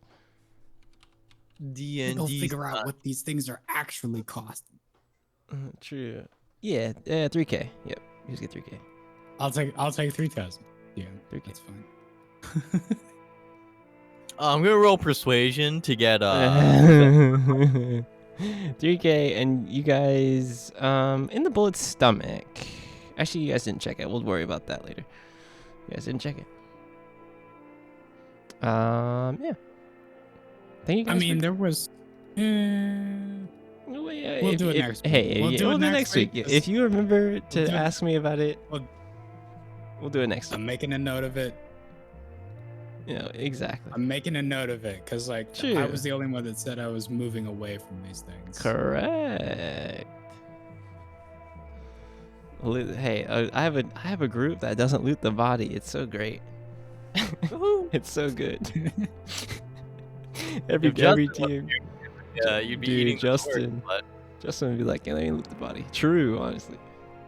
Maybe we'll get the other group. The trade-off is I don't loot the bodies, but I know what the fuck we're fighting and I know where to go. True. So which do you want? Hey, I'll take it. But yeah, thank you guys for tuning in this week. We'll be back next week. The party is now stopped at another destination, Fog's Edge. What strange adventures await them at Fog's Edge? And will they be able to help Miss Butio with her ailment? You'll find out on the next time of Tales of Arvyre. We'll see you next time, guys. Be safe. Peace. Bye. Bye.